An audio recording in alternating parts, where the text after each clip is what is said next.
Meeting come order. We're fixing to begin our regular call meeting of the Cthulhu Independent School Board of Trustees. Today is Monday, September 21st, 2020. Time is 6:04 p.m. We'll begin with opening prayer. Ms. Schuler. Our gracious Heavenly Father, we are thankful, Lord, to be here today. We thank you, Lord, for your presence here with us. We ask you, Lord, that you will help us to be able to do the business of the school tonight and take care of the things that needs to be done, and that it will be pleasing to you. Father, we just ask for guidance in everything that we say and do here tonight. Lord, forgive us for times we fail you as well, for we are human and we know we make mistakes. Lord, we ask you also to be with those who are sick or those who are inflicted in any way by the pandemic that has went around our world. Lord, we also ask you to be with all of us as we leave this place tonight, that you keep us safe from harm and danger. We give you honor, glory, and praise. In Jesus' name, amen. Amen. Allegiance to the flag of the United States of America and to the republic for which it stands, one nation, under God, indivisible, with liberty and justice for all. I honor the Texas flag. I pledge allegiance to thee, Texas, one state, under God, one indivisible.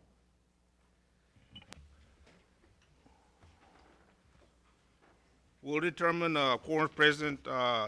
Just a note to the public, video conferencing pursuant to Governor Abbott's temporary suspension of open meetings law issued March the 16th, 2020 to advance the public health goals of limiting face-to-face meeting, also called social distancing. This meeting will be conducted via video conferencing, which will be audible to the board and public and allow it for a two-way communication.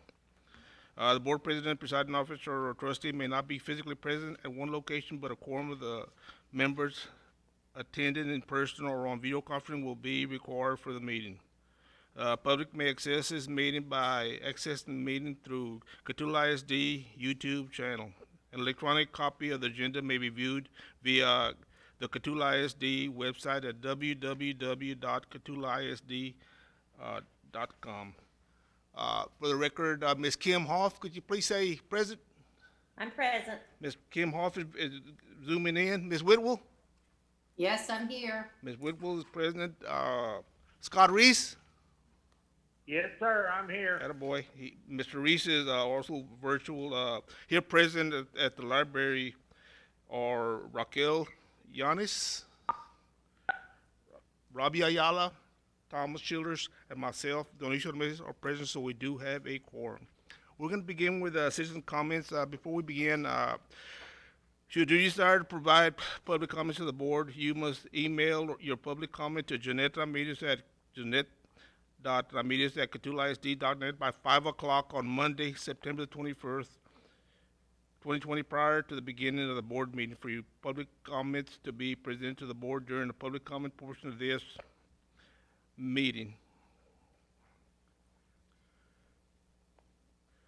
The board, the president or designee will call for public comments at the beginning of the meeting. Staff will provide the president or designee with the email comments. The board then will review any public comments received. After the close of the public comments, the board will proceed with the rest of the agenda. Public may speak at the beginning of the meeting on any items not on the agenda. This will be as before with a limit of 3 minutes unless extended by the board. The speaker must sign up and sign in sheets as desired to speak on a topic not on the agenda before the meeting begins, and will be allowed to speak at the beginning of the meeting or during citizens' comments. The public may speak on any agenda item listed. The speaker must speak in open session and will not be allowed to speak to the board in closed session. The speaker will have 1 minute to speak to the board at the beginning of the meeting on the agenda item unless extended by the board.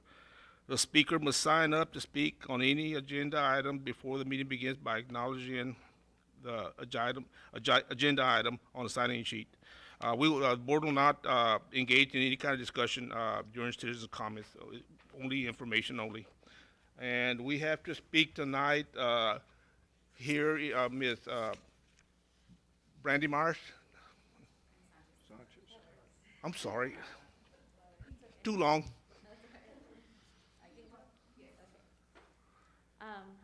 I'm Brandy Sanchez, for those who don't know. It is going to be a little bit longer than 3 minutes. That's Is fine. that okay? You go right ahead. Okay. Okay, again, good evening. Before I begin, I just want to say thank you to, am I close enough? Good here. Thank you for allowing me to speak and for taking this into consideration, the many different viewpoints during this unprecedented time. I know these decisions are not easy to make. I am ever so thankful that we finally ripped off the Band-Aid and allowed those who chose to attend in-person school back in the classroom again. For a while, that kind of felt like it would never come. As many of you may know, I have a 5-year-old who is in kindergarten here at Romita Burks Elementary. When it was decided that the kids would be able to attend in-person school again, I was ecstatic. My child has wanted to attend in-person school since day one, and I have supported and advocated for that the entire time. I called the campus to find out what in-person school would look like for kinder, and here's what I was told. Kinder will be on an A-B schedule, one day in classroom with teacher, and next day with an aide. When with the aide, they would do iPad activities and independent projects. The student would stay in the classroom all day long. They would eat lunch in the classroom, they would do PE in the classroom, and they would not be allowed any recess. They would also be required to wear their mask all day with no breaks, only to be taken off while eating lunch. Otherwise, even in PE, they should wear the mask. And today, I found out even their headphones. Not really sure how that works when they're attached to the iPad. Maybe it's a kink that needs to work out. Anyways, that sounds kind of miserable to me, mostly unreasonable. I'd like to read you a little bit out of the CDC's reopening schools guidelines. Implementation should be guided by what is feasible, practical, acceptable, and tailored to the needs of each community. It's also critically important to develop strategies that can be revised and adapted depending on the level of viral transmission in the school and throughout the community. Does the day I described above sound practical and feasible for a 5-year-old? When it says to use the community spread factor, do we think about the fact that our community, outside of the prison and nursing home, have had no large outbreak in cases and currently has 4 during the last 2-week period? I again want to say that this all seems impractical and not feasible. I want to read a little bit more from the CDC. Appropriate and consistent use of masks is most important when students, teachers, and staff are indoors and social distancing is difficult to implement and maintain. Appropriate and consistent use of masks may be challenging for some students, teachers, and staff, including younger students such as those in early elementary school, pre-K through 3rd grade. So because my child is going to be missing out of direct instruction from his teacher half of the time to make sure they are socially distanced, why do we need to be masked all day with no breaks outside of lunch, including during PE? You all have approved sports where kids are allowed to participate with no mask, but my 5-year-old can't attend recess or do PE outside the classroom without a mask? This is inconsistent and once again, unpractical or feasible. For example, my 5-year-old child is probably going to kill me when he is older that I tell you this story. However, it's a prime example of why this is not feasible or practical. He was participating in virtual PE. He had to use the bathroom, and instead of taking a break, he ended up going in his pants. He told me, I didn't want to miss the teacher talking and make her mad. I didn't want to miss what she was saying. Now, his coaches never said she would get mad if they had to use the bathroom, but this is his thought process. It's not as advanced as yours and mine. He doesn't wet his pants regularly, so this isn't a normal thing. It's how his mind problem solves. So imagine him wearing a mask in PE, not knowing or not being able to breathe properly, or possibly feeling lightheaded, but not knowing that feeling. And so he doesn't want to take off the mask to make his teacher mad, so he just passes out. 5-year-olds don't have the knowledge to process what they are feeling properly. They may say their tummy hurts when really it's nerves for a quiz at school. When these rules are being made, we have to remember what is practical and feasible for each grade level. We are allowing older kids to play sports indoor and out with no mask and expecting a 5-year-old to do PE with one, along with expecting them to stay indoors in the class all day, no recess. Is this healthy for them mentally? There seems to have been ample amount of time and discussion put into how many students and fans we can have at our sporting event to the exact number and cost per ticket, but we still can't figure out how to get these kids a break from the classroom to eat lunch in the lunchroom or have recess. I like sports, I'm all for sports. But this just shows how inconsistent we are with implementing guidelines and prioritizing education. We have been out of in-person school for 26 weeks and still cannot find a way to get these little minds out of the classroom for lunch or PE. I have spoken to several different school district parents and staff, ranging in size from tens of thousands of students to some as small districts as small as CISD, including Dilley I.S.D, Bernie I.S.D, Bryan I.S.D, College Station I.S.D, and more. All of which have held in-person school since day one and allowed for PE and recess with no mask. None of these school districts have been shut down or had huge outbreaks.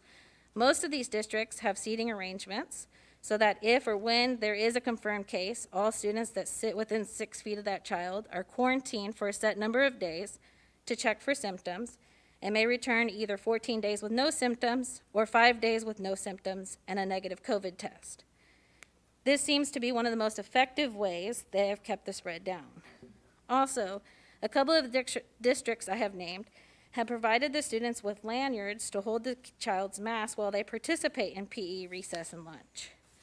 In the schools where social distancing is possible, the students are allowed to remove their mask in the classroom. In the small schools, they have one class in PE at a time. These are just some of the strategies that they use. These are all sound like easy strategies we could choose and implement for these kindergartens to be able to leave the classroom and attend PE, recess, and lunch. Instead of reinventing the wheel, let's use some of the strategies from these other districts that have been having success with in-person schooling for over 6 weeks. I'm not aware of any parent groups that have been formed to help with this process, but if there is one, I would love to volunteer my time to help brainstorm, prepare, and implement these types of strategies. I know today was a big step in the right direction to getting kids back to a normal school day, and I am thankful for that. I just hope that in the coming weeks we can have a little bit more preparedness and time spent on education, where we get all students who have chosen to in-school learning to be in front of the teacher 5 days a week and allowing these little minds some time outside the classroom. Thank you. Thank you very much, Ms. Sanchez. We have Ms. Sarah Adams that would like to address the board.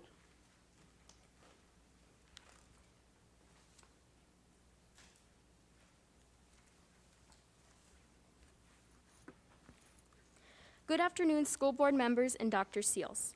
My name is Sarah Adams, and I'm a sophomore at Cotulla High School. I would like to take this opportunity to thank you for your hard work and dedication in always doing what's best for the district during this global pandemic. You have been faced with many tough decisions, some that have made the community happy and some that have made the community unhappy. But we all know that your tough decisions have always been about keeping everyone safe while at school.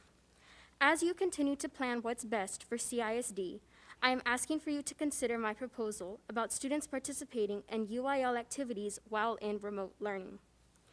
I would like to return to band practice and participate in UIL academics, but I, as well as other classmates, are very worried about having to return to campus for face-to-face instruction in order to participate in UIL activities.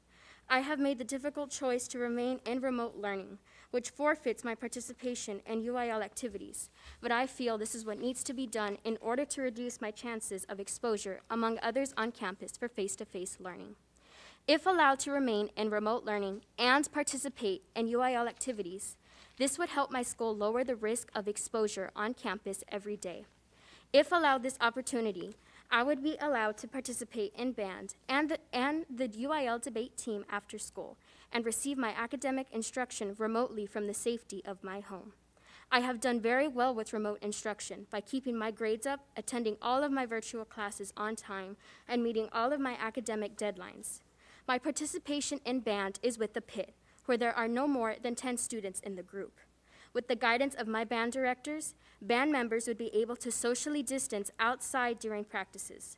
Last year, the UIL debate team consisted of 6 students. 3 of those students have since graduated. When we begin practice, we would be able to safely socially distance with these small numbers by keeping everyone safe. It is my hope that you consider my input and discuss allowing remote learners to participate in UIL activities after school. I strongly believe that remote learning will lower the risk of exposure for face-to-face learners at my school while still being allowed to participate in UIL activities. Thank you for your time and your considered efforts to make our district the best it can be. Thank you. Thank you very much. Appreciate it, Ms. Adams. Are there any more comments, Mr. Ramirez or Doctor? Yes, sir.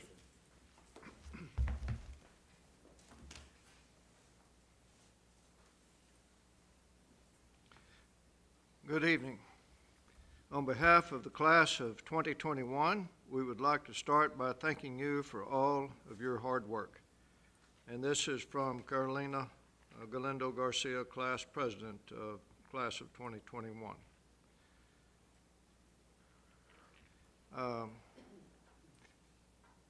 Although some of us may decide to remain remote, others have not. We would like to ask for your consideration in allowing the high school campus to continue with our traditional homecoming activities and Parents' Night. As of today, they have not been placed on the schedule. We have put together a suggested plan to ensure that all proper COVID-19 safety protocols take place during these events according to CDC guidelines, as well as recommendations from our local health authority, Dr. Roth, and District Nurse Ayala. We know your priority is the safety of students, staff, and the community. On behalf of the class of 2021, we would like to try and make the best of our last year at Cotulla High School. As of now, our year will be anything but normal. However, we would appreciate any semblance of normal that can be safely implemented. If not, we may not even have enough memories to fill our final yearbook. We don't know what tomorrow will bring. We don't know if we will be able to have our end of year senior ceremonies, our senior trip, or most importantly, our graduation. However, we humbly ask that you consider our request in allowing the class of 2021 the opportunity to continue with some of our school-sponsored traditions as safely as possible. Believe in us as we believe in you. Sincerely, Carolina Galindo Garcia. Thank you very much, Doc. Appreciate that. We'll move on action items. First item on the agenda is to approve the minutes, and I'm not gonna read them all. Whoever makes the motion, if they don't mind doing it, that'll be perfectly fine. Mr. President, are you ready? Read 'em. Mr. President, I move we approve the minutes for August 17th, 2020 regular, August 24th, 2020 public hearing, August 24th, 2020 special, August 31st, 2020 special, September 8th, 2020 special to be approved. Okay, I have a motion by Mr. Childers to approve the minutes as motion. To have a second? Second by Mr. Ayala. Any discussion? All in favor, motion say aye. Aye. Aye, Kim? Aye, Scott? Aye, Jamie? Aye. Okay. Yes. Move on, next item is item B, report from Dr. Roth, County Health Authority and District Nurse Melanie Ayala, RN on COVID-19 issues. Dr. Shields? We are privileged to have Dr. Roth and Nurse Ayala with us here on Zoom. And Dr. Roth, I understand that you visited our high school this morning. Yes. First of all, thank you again for inviting me. Can everybody hear me okay? Yes, Yes, sir. sir. Yes, sir. All right, great. Yes, I did. And I also visited the elementary school in the afternoon after lunch, just to take a look at that. And very shortly, I will get to the middle school. Just a general comment about the high school. I mentioned this to Nurse Perez when we were touring, is that that's not what I expected. I was extremely impressed with the high school overall, and I hope that the community understands that that is not normal for a community this size and this rural to have a high school that is that fabulous. It's like a little college campus, as you know, and it was a surprise to me, but everything there just seems to be very top notch and very professionally done. The shop classes, like most schools aren't doing that anymore. I was very impressed overall. So that's my overall impression. So as far as the COVID guidelines are concerned, again, I was just like the elementary school last time when I visited. I think everything is in place as much as it can be and as much as it should be. The students were compliant. I didn't see any without the recommended masks of the people that is recommended for, the students that it's recommended for. And there was an orderly exchange. We saw 2 class exchanges. They were very orderly. For the most part, they kept their social distancing as they walked from class to class. Of course, there are little pods of friends who will walk together and talk together. And as Nurse Perez and I discussed, we can make these recommendations, but there comes to a point where we still have to understand that these are still high school students or elementary school students, and they're still going to act like students, and that's fine. I think we do as much as we can. I don't think we need to turn this into something that's very rigid and very demanding because the risk of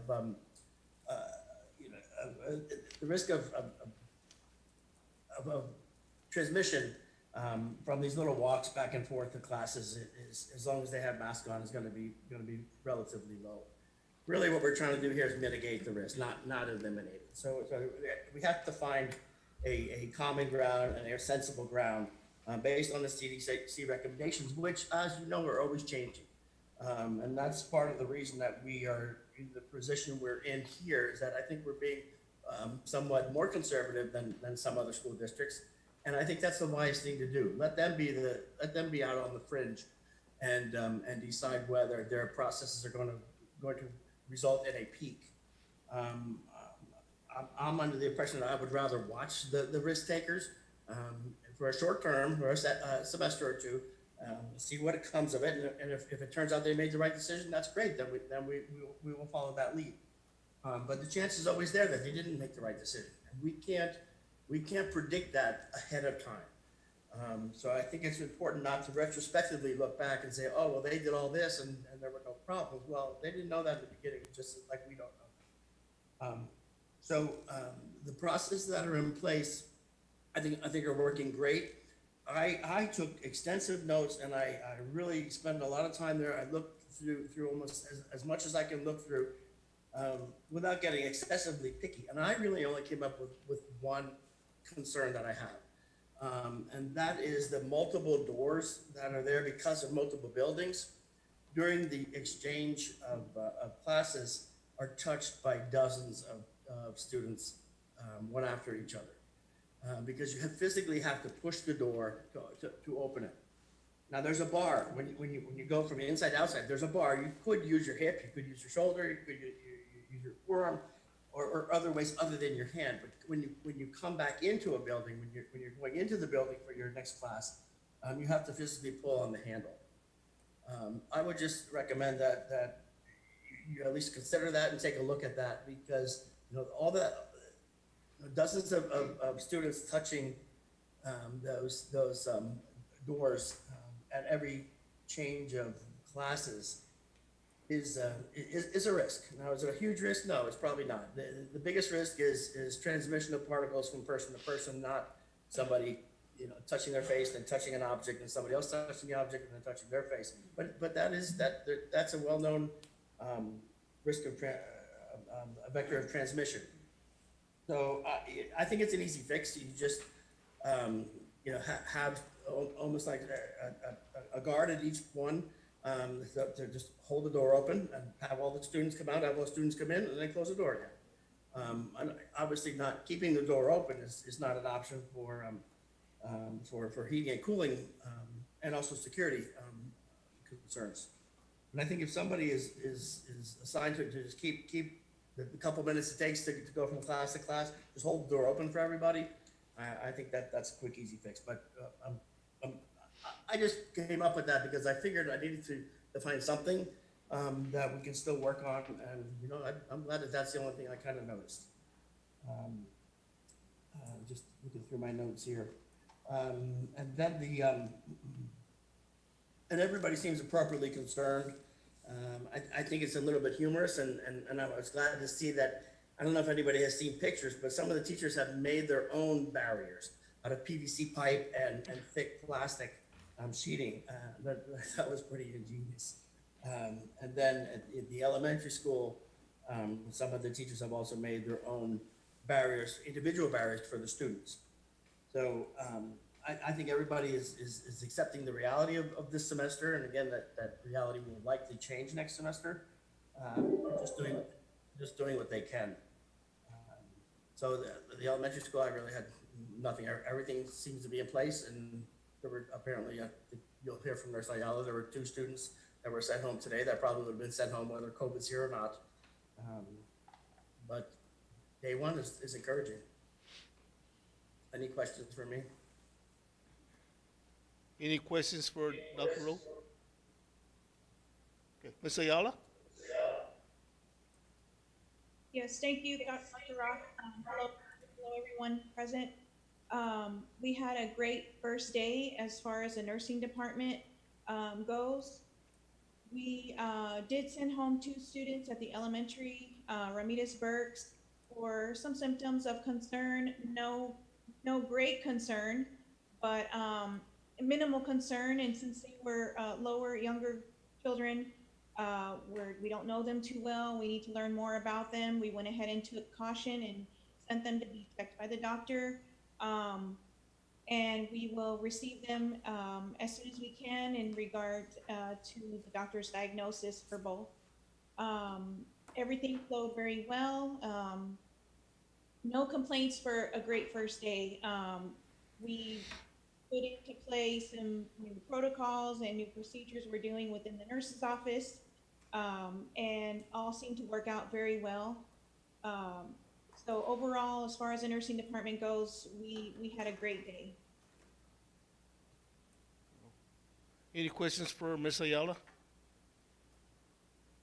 Kim, you're good? Okay, thank you very much, Ms. Ayala, appreciate it.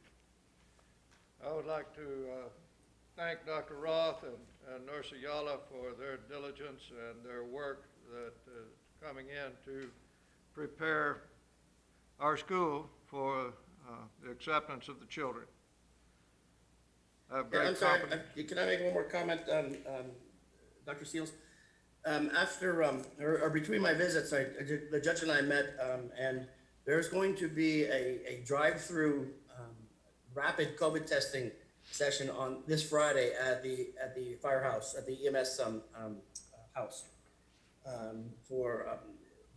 You'll have to make an appointment online, and I'll distribute that link as soon as I have it. So there'll be rapid COVID testing, but also I'm trying to get them to also have flu shots available at that time. I think this year is extremely important to get a flu shot. If you've had concerns in the past, try and work through those because with COVID and the flu coming upon us, that could be a double whammy, and the effects of it could more than double each of them individually.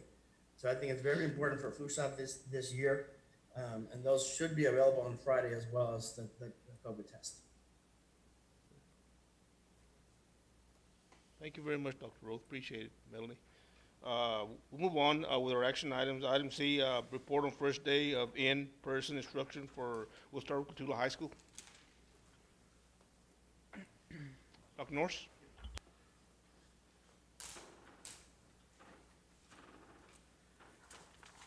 Good evening, Dr. Seals, members of the board. Let y'all know what went on at the high school today. We had everybody on site at our check-in points, the 2 check-in points. Kids were up there. We had several report at 7:30, and we're actually not letting kiddos in till 7:45, but no big deal. They were there, and we were watching them. I was out there watching them. Miss Nance was out there watching them, so everything was good there. We got everybody on site, started checking them in. We had no hiccups at all. The buses delivered them in a fashion to allow them to come through the library where we didn't have any stack-ups there coming into the library.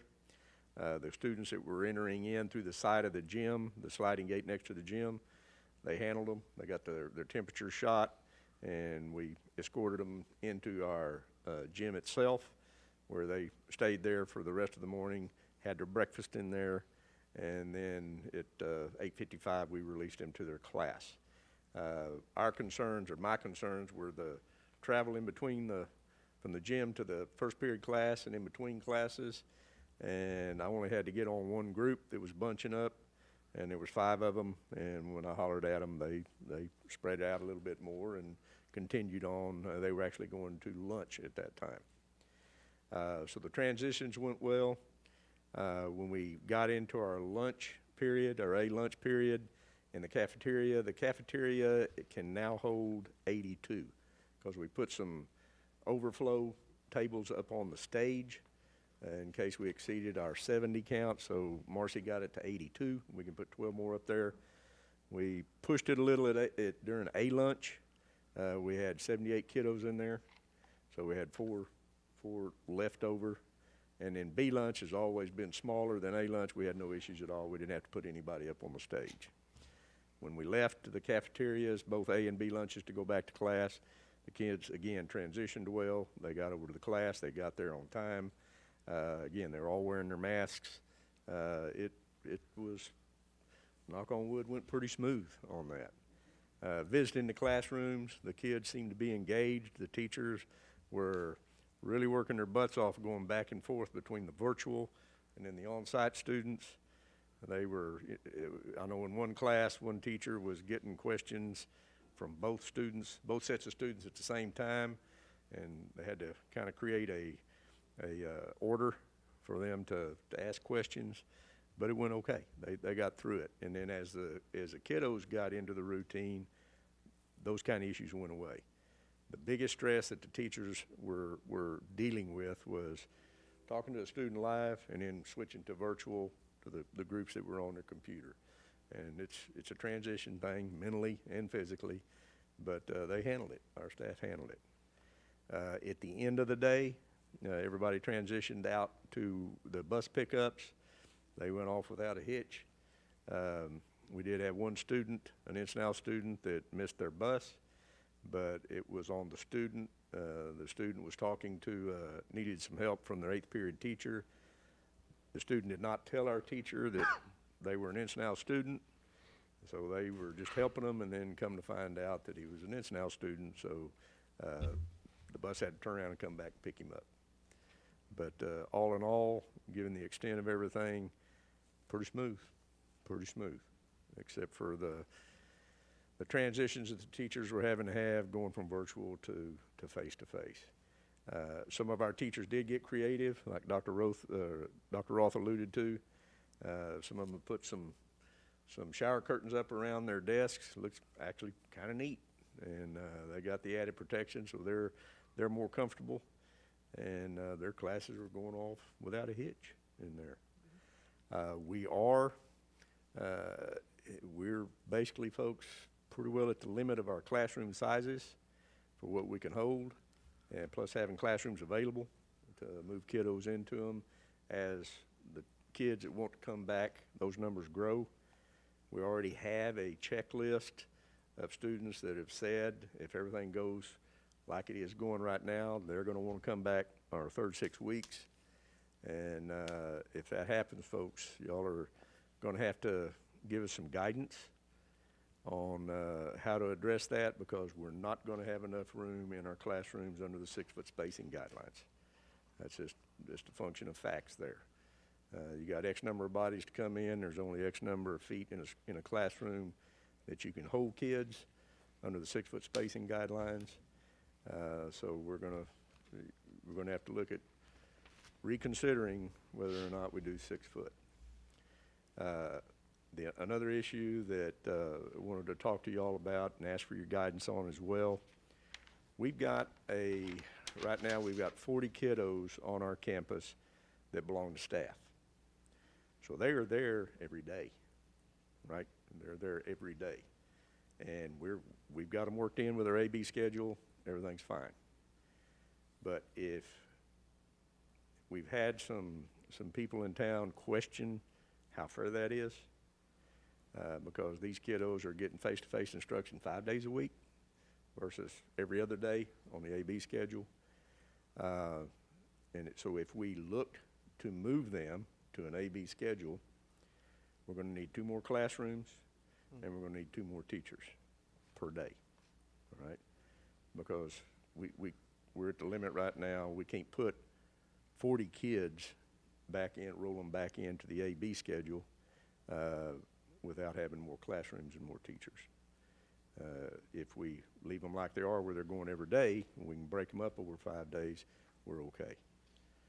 So I don't know what your ideas on how we might address that. If we leave it like it is, we can handle it.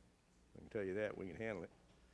But if we, in the sense of fairness, go back and say, we've got to put you back in an A-B schedule where you're here 3 days a week, 1 week, 2 days a week the next, we don't have the classrooms or the staff right now to do it. So I'm open to any suggestions as to what you would recommend to address that issue. I have a question. Have you networked, contacted, communicated with other districts that are currently having those kind of issues? Have you reached out to them? No, I have not. Okay. I have I not, think to it's be best honest. to network and communicate because, I mean, again, we make the decisions, but you all are the experts. Right. And I believe that you all need to look outside. I mean, we can't always make that No, decision. I know. But the thing is to communicate and network outside with other districts that are doing it. So maybe with that. And I know I remembered that we did say one time that if you needed teachers, depending on the classrooms and everything else, y'all were okay at that time. So there was no pre-planning of that possibility, that coming up with having more teachers needed. Because, I mean, I know we mentioned it, that because of the distance and the classrooms, that Right. you all had enough classrooms. I had the impression that there was enough classrooms in case we needed to open up classrooms as kids started coming back in. So, and then the teaching that's what we also asked as Right. well. So I think that's part of the pre-planning of, Well, one of the things that has changed, that has taken 2 of our classrooms, okay? is an issue that's changed in our special education department. We've had one kiddo that's come in and required some additional support that we hadn't counted on, and that's adding staff, and that's taking one of the classrooms that we had available to use. That's been removed because of that student's needs.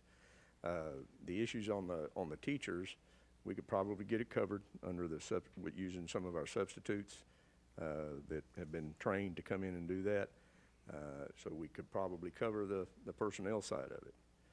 But when it comes to classrooms, we're limited. The Learning Center is full. We gave up some classrooms to help RBE out with theirs, and there's essentially, we don't have the classrooms now to put the kids in. And we have looked at how we could utilize our gym, how we could utilize our cafeteria in those areas, and we might have the means to do that. We can do that on a temporary basis, but not 7 or 8 periods a day. We could rotate them in and out, but we wouldn't be able to do that 7 or 8 periods a day on that. Okay. And So- I do have a concern with the substitutes, on what they have access in grade booking Right. and all of those kind of things. They're not trained or certified as teachers are to be able to do that. So before we consider putting, you just have to look at the substitutes to make sure that they're trained well Right. to be able to do this. And Heather and Etika have incorporated some things in their substitute training guidelines that they've implemented because they knew that they were going to need to do that under the virtual standards because of the pandemic. Okay. And they have added additional training in there to give these substitute teachers prospective insights on how to run a virtual classroom. But it's optional, as I understand it. When they were doing the training, they were going to ask the substitute teachers, okay, do you want to be what we consider a full-blown teacher and where you could step forward and handle a virtual classroom, or do you just want to be a substitute to help more or less out in an aid mode? And I haven't heard back from Heather, hadn't contacted her or Etika to find out how the prospective substitutes voted, or how they lined up. How many opted to go the full-blown teacher, substitute teacher, or opted to go the aide route? I haven't talked to them on that. Okay. But they have improved the training for them to allow those that did want to go in to be a full-blown substitute teacher to be able to do it. Okay, and as long as they have the support and help from everybody else, if that's the route you will be going. Right. Okay, thank you. Dr. Norris, Yes, sir. how many did you have today? How many kiddos did you have in school? We had, we got 274 registered. We had 34 absent out of the 274.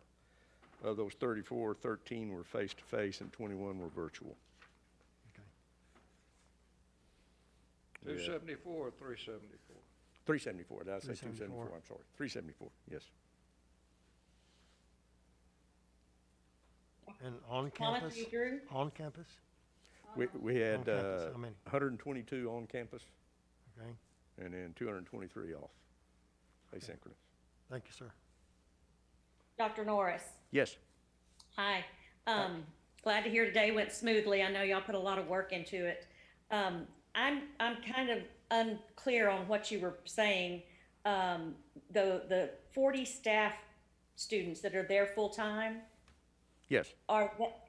where are they being housed right now? And are they doing a virtual, their own little A/B schedule where one day they're virtual with a facilitator and one day they're with a teacher? No, before we started having our kids come back, they were being held in one classroom and all their classes were virtual. And then when we shifted over to the AB schedule where we were going to have kiddos come back, we rolled them into the AB schedule, but they were going to be there every day. They were literally AB every day, all right? Or they were on campus every day instead of virtual going home, because that was what we've offered to kiddos, to our staff, that if they want to be there on campus full-time, they can, because we're requiring the staff to teach in the classroom, and therefore, if they had kids at home, they might not be able to do that. It might present a conflict. And more so, I guess, at the elementary levels, where teachers have young kids and they don't have the means to provide, to have somebody there at the house to take care of the little ones.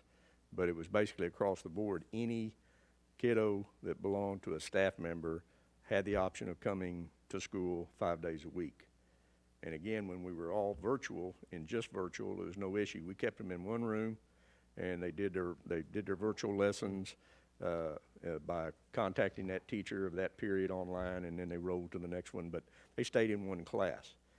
But now that we've got kiddos back on campus, because again, they needed to be there every day, we had to sign them up, and they basically go to their classes, each of their 8 classes every day, physically go to it.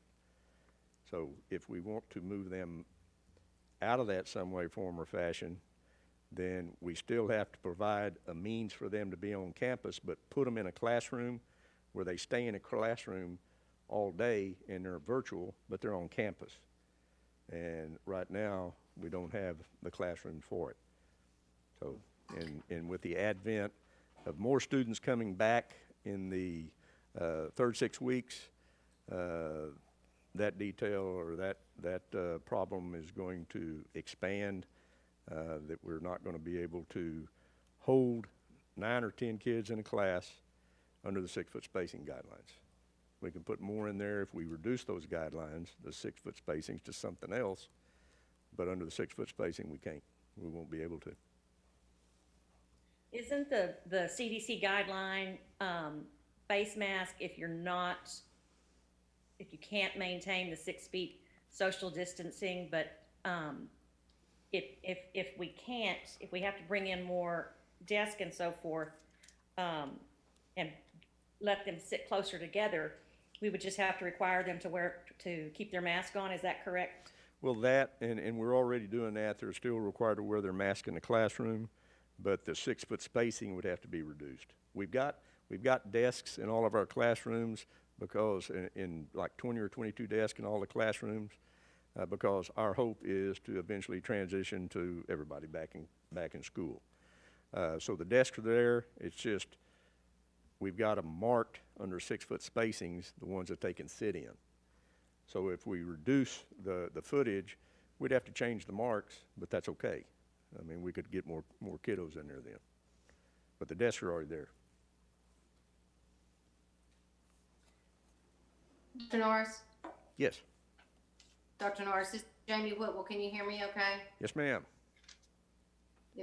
It must have felt good to hear Dr. Roth talking about how impressed he was with what he saw out there. That goes for the other other campuses as well. So congratulations on that.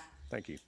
Let me make sure I've got this right, because I had some people call me that were concerned about the same issue as far as the staff students. It was my understanding, and I never asked anyone in particular about this, but it was my understanding that they were going to do an A-B schedule as well, but just on their B days, they would be in a classroom where they were being held like they were during the previous weeks. But they are actually having in-person instruction 5 days a week. I'm going to make you repeat that probably 3 times. I'm sorry, but let me make sure I understand that. That is correct.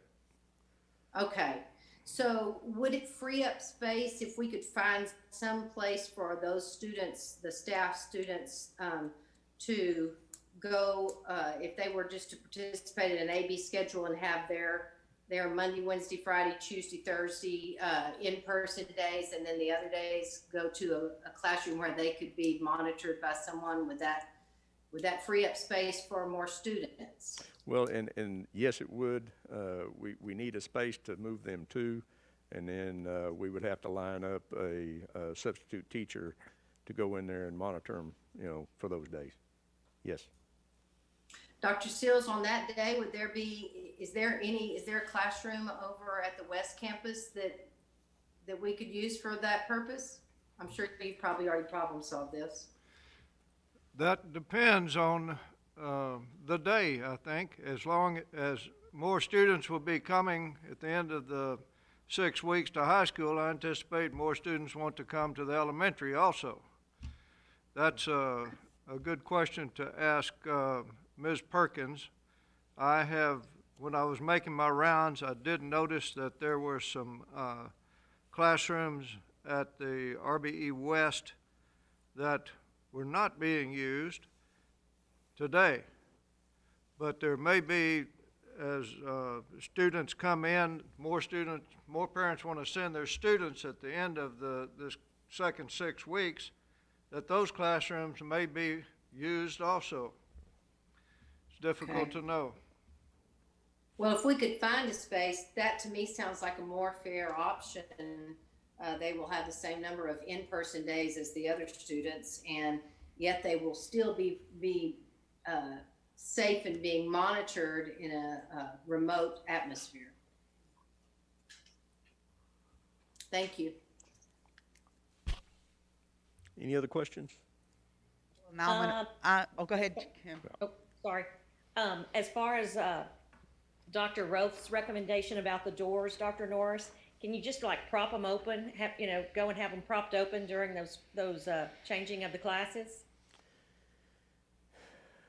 We probably could. It would hurt our AC some, and we'd have to be sure that we remove the props from the doors so the doors could close, because they're supposed to lock once the 5 Right. minutes is up. So we'd have to be sure that we had somebody checking on that, but that is possible, yes. Yeah, I'd rather have a higher AC bill or electric bill than have a bunch of hands on a handle and have a bunch of kids come down with COVID. And do you sanitize the cafeteria between the lunches? Yes, we do. I'm sure you do, but I just wanted to Yes, confirm we do. that. We wipe everything down, seats, tables, everything. So the high school kids get to go to the cafeteria for lunch? Right now, yes, ma'am, they do.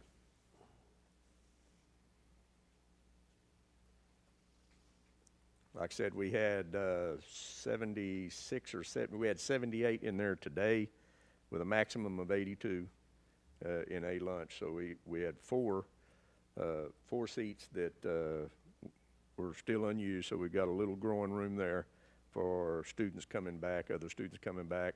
In the B lunch, I didn't take account, but we didn't have to use the stage at all, and there was probably another 10 to 15 seats that weren't being used on the lower floors. So we definitely, and B lunch is inherently smaller than A lunch.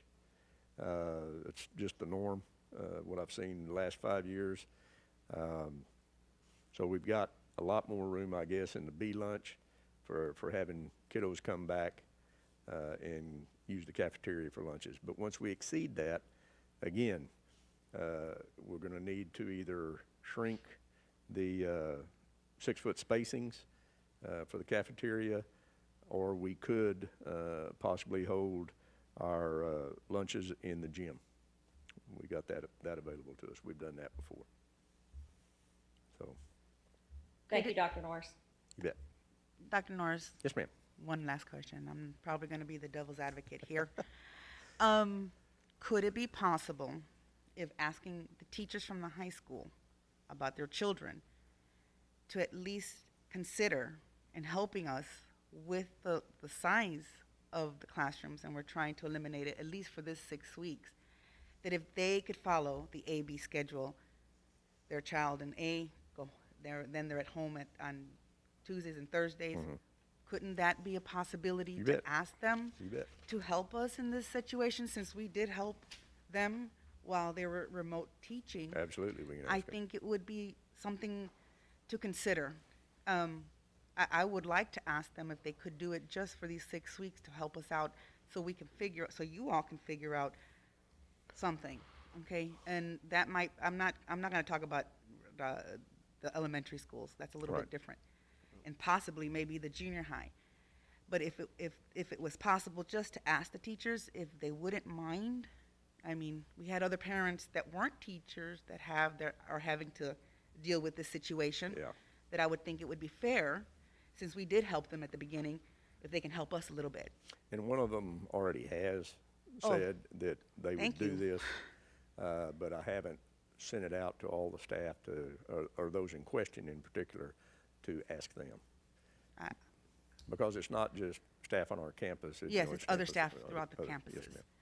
But I mean, if you can reach out to Sure. them, that we- would be we've got the nice kiddos in consideration identified. That and would be helping pretty us easy out to with do. this. You bet, Thank you, sir. you bet. Anything else? Thank you, Doc. All right. Appreciate it. Yes, sir. Jamie, you have something? Nope, she's good. Dr. Drossik?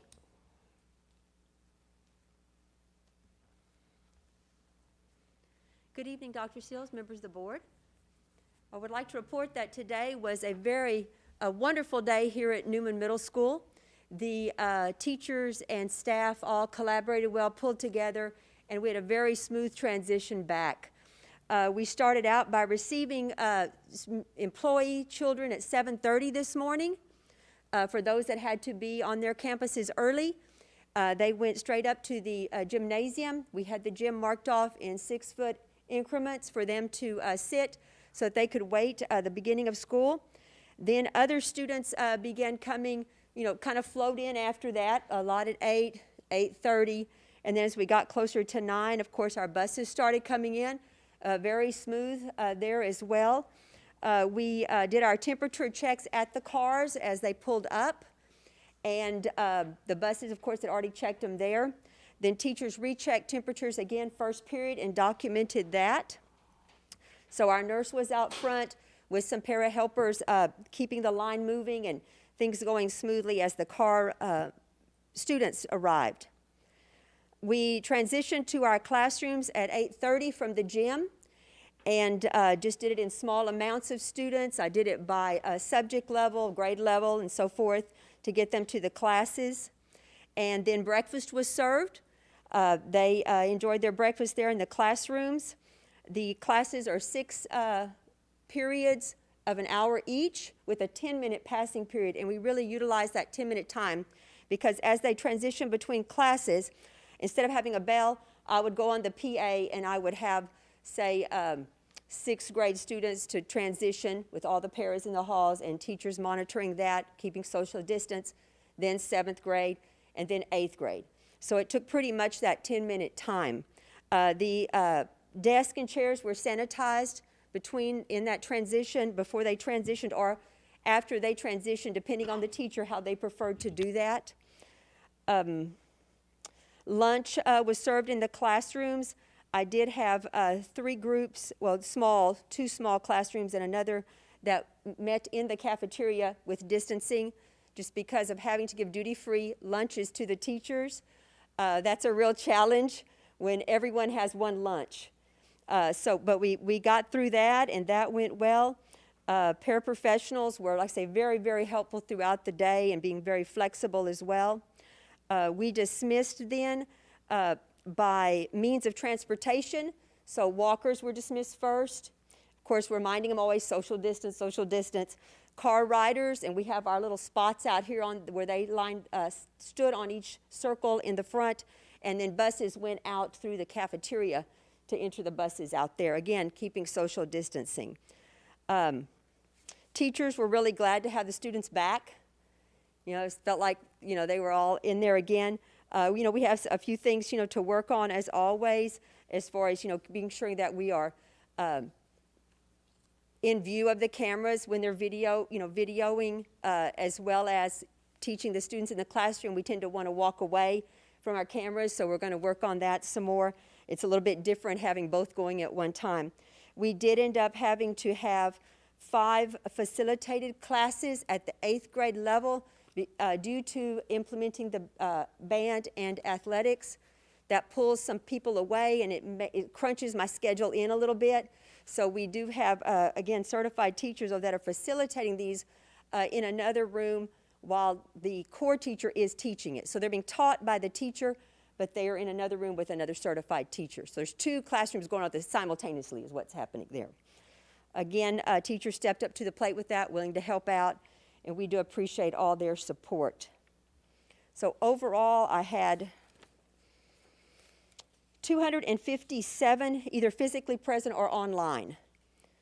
So about the percentages that it broke out that they had asked to come through our survey, and I'm rounding, we had about 51% that asked for 100% face-to-face, about 8% that were on our AB schedule, which is Monday, Wednesday, Friday here every week, Tuesday, Thursday, remote at home. And then about 41% right in there for the online. So we almost have a pretty good split between online and face-to-face. Dr. Jurasik, did you give all your parents the choice of face-to-face, or is it only the CISD employees? Our parents had 3 choices.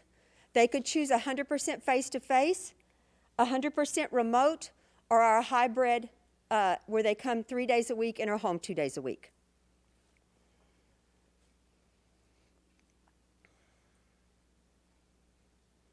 And the students do change classes, correct? Yes, ma'am. There are 5 changes between the 6 periods. Yes, ma'am.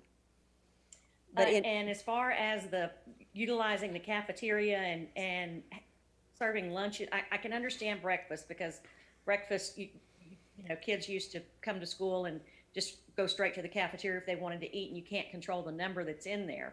I guess we could manage, but as far as having the cafeteria utilized for lunch, could you have staggered lunches like Dr. Norris does at high school, so these kiddos get to move around a bit more? Possibly, yes, ma'am. I would have to redo the entire schedule at this point. The reason we did that again was to limit the movement as much as possible, because they do get to move between class to class, and they are having PE, and they are in the gym, and they are having, of course, they go to art for 6th grade, and then they also have their band and athletics. So they are getting to have some fellowship time and movement time throughout the day. Okay, thank you. Yes, ma'am.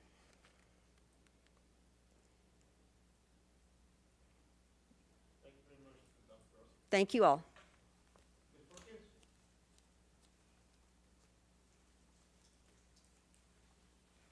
Good evening. Good evening, everyone. Dr. Seals, President of the Board, and board members. We have a total of 519 students that are registered with RBE. We had today present 277 face-to-face students, and we had 242 virtual students.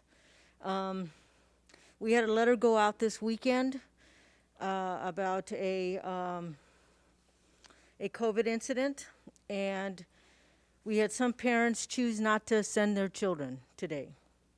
And I don't know if they'll send them tomorrow, but they didn't send them today. So we had 319 or 318 that had committed to come face-to-face, so we were down 42 students, okay? We had a great day today. We had the drop-off went real well at both campuses. We had some issues with the delivery of breakfast, just because, you know, we do have 242 that had to be delivered, and the cafeteria was short in staff, and so we had to use some of our subs to deliver, which took a little bit, took longer than what we expected. Lunch went a little bit better. They are being delivered to the classroom. It was a little quicker, but again, you know, cafeteria is, they're preparing the food, they're boxing the food. Our staff is delivering them at this time, and at the same time, they're doing curbside still. So their staff is, I think, stretched pretty thin as well. So we're doing our best. Today is the first day. We're gonna make some adjustments, and you know, hopefully tomorrow will be quicker, and we'll, you know, do it better. The dismissal went real well. We have 4 dismissal spots, 1 on Frio, 1 on Tilden, 1 on Carrizo, and 1 on Travis. I mean, not Carrizo, but Leonard and Travis. That went real well. We were done with dismissal in about a half an hour, which is amazing because it's never happened before. But we were done. We still are Zooming our PE in the classroom. They have 30 minutes of PE. Our teachers are in the classroom with them. We have not started to rotate or to transition. We're trying to limit the transition. And, you know, in contrary of public perception, you know, we've been working on a plan to phase in those things. But a couple of things have to happen. Number one, guidelines have to stop changing, because as long as guidelines are changing, that interrupts whatever planning we have. And the second thing is we have to have solid numbers, consistent numbers. If people are switching back and forth, that throws whatever plans we have out the door, because now we have to make adjustments on how we're going to rotate these kids safely, who's going to watch them, who's going to supervise them, and you know, just how we are going to transition 242 kids around that campus. So we are working on it. We're phasing in it slowly. We're talking about rotations in lunch, for lunch rotation. But again, you know, half of the lunch room or dining area is being used, not half, but partial, is being used for the curbside, because that still continues. So we have been, and I was waiting to start that next week just because we have 242 kids that this George Hopkins cafeteria is serving not only our kids on RBE Main, but they're also serving the kids over here at RBE West. So it's just a lot, right? So we're going to slowly transition rotation of lunches. We've already thought about it. We talked about it. I talked to Marcy.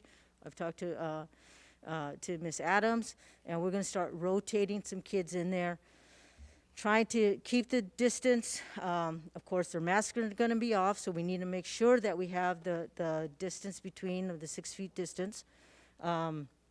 So that's gonna happen. We're looking at starting it next week.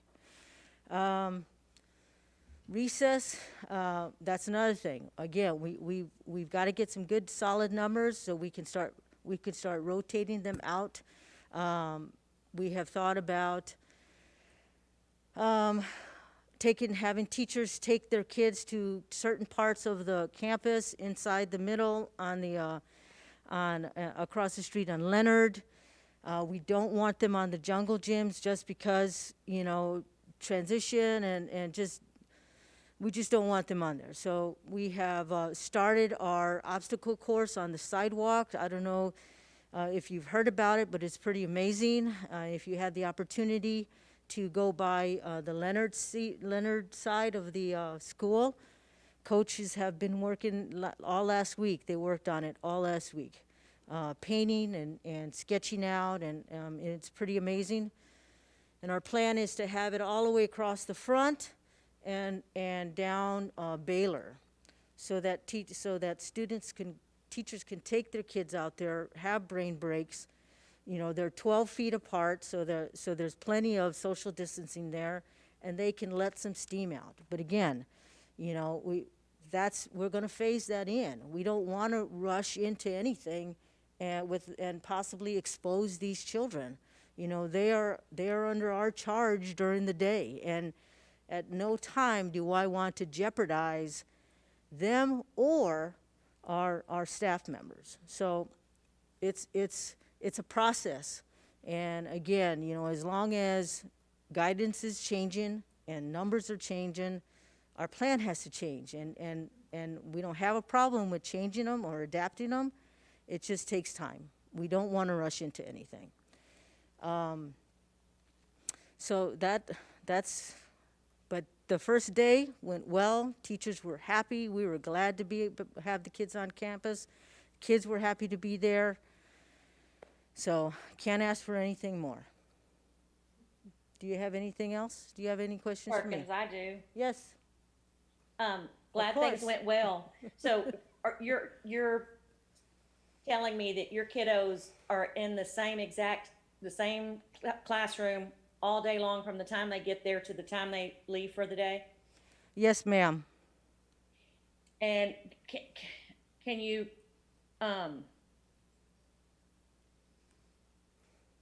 explain the reasoning again for the lack of movement? If our other campuses are doing it, why wouldn't our elementary campus? We just felt that it would, in the very beginning, we just felt that it would be best at this time to try to minimize transition. Again, we're working in but most of the time, Ms. Hoff, every day they're in the same class every day, with the exception of our 3rd through 5th. They rotate, but every other class, pre-K to 2nd grade, are in the same classroom all day long. Well, I realize that, but they do have movement. They get to go to PE, they get to go to recess, they get to go to the cafeteria. So they're not just what I consider stagnant in a classroom. I mean, if I had to keep my my pre-K, I can't imagine my grandson being in the same classroom all day long and not having very, very limited movement. And as far as grades 3 through 5 and them changing classes, I mean, if we can get it done at middle school safely and high school safely, we need to try to figure out a way just to get these. I'm just worried about them sitting at a desk. I know they get to move around for PE and even get to go to PE. We need to figure out a way to get this safely done. And as Dr. Rose said, the CDC guidelines are going to continue to change. So if we wait for that to stop changing, then we're not going to make any advances.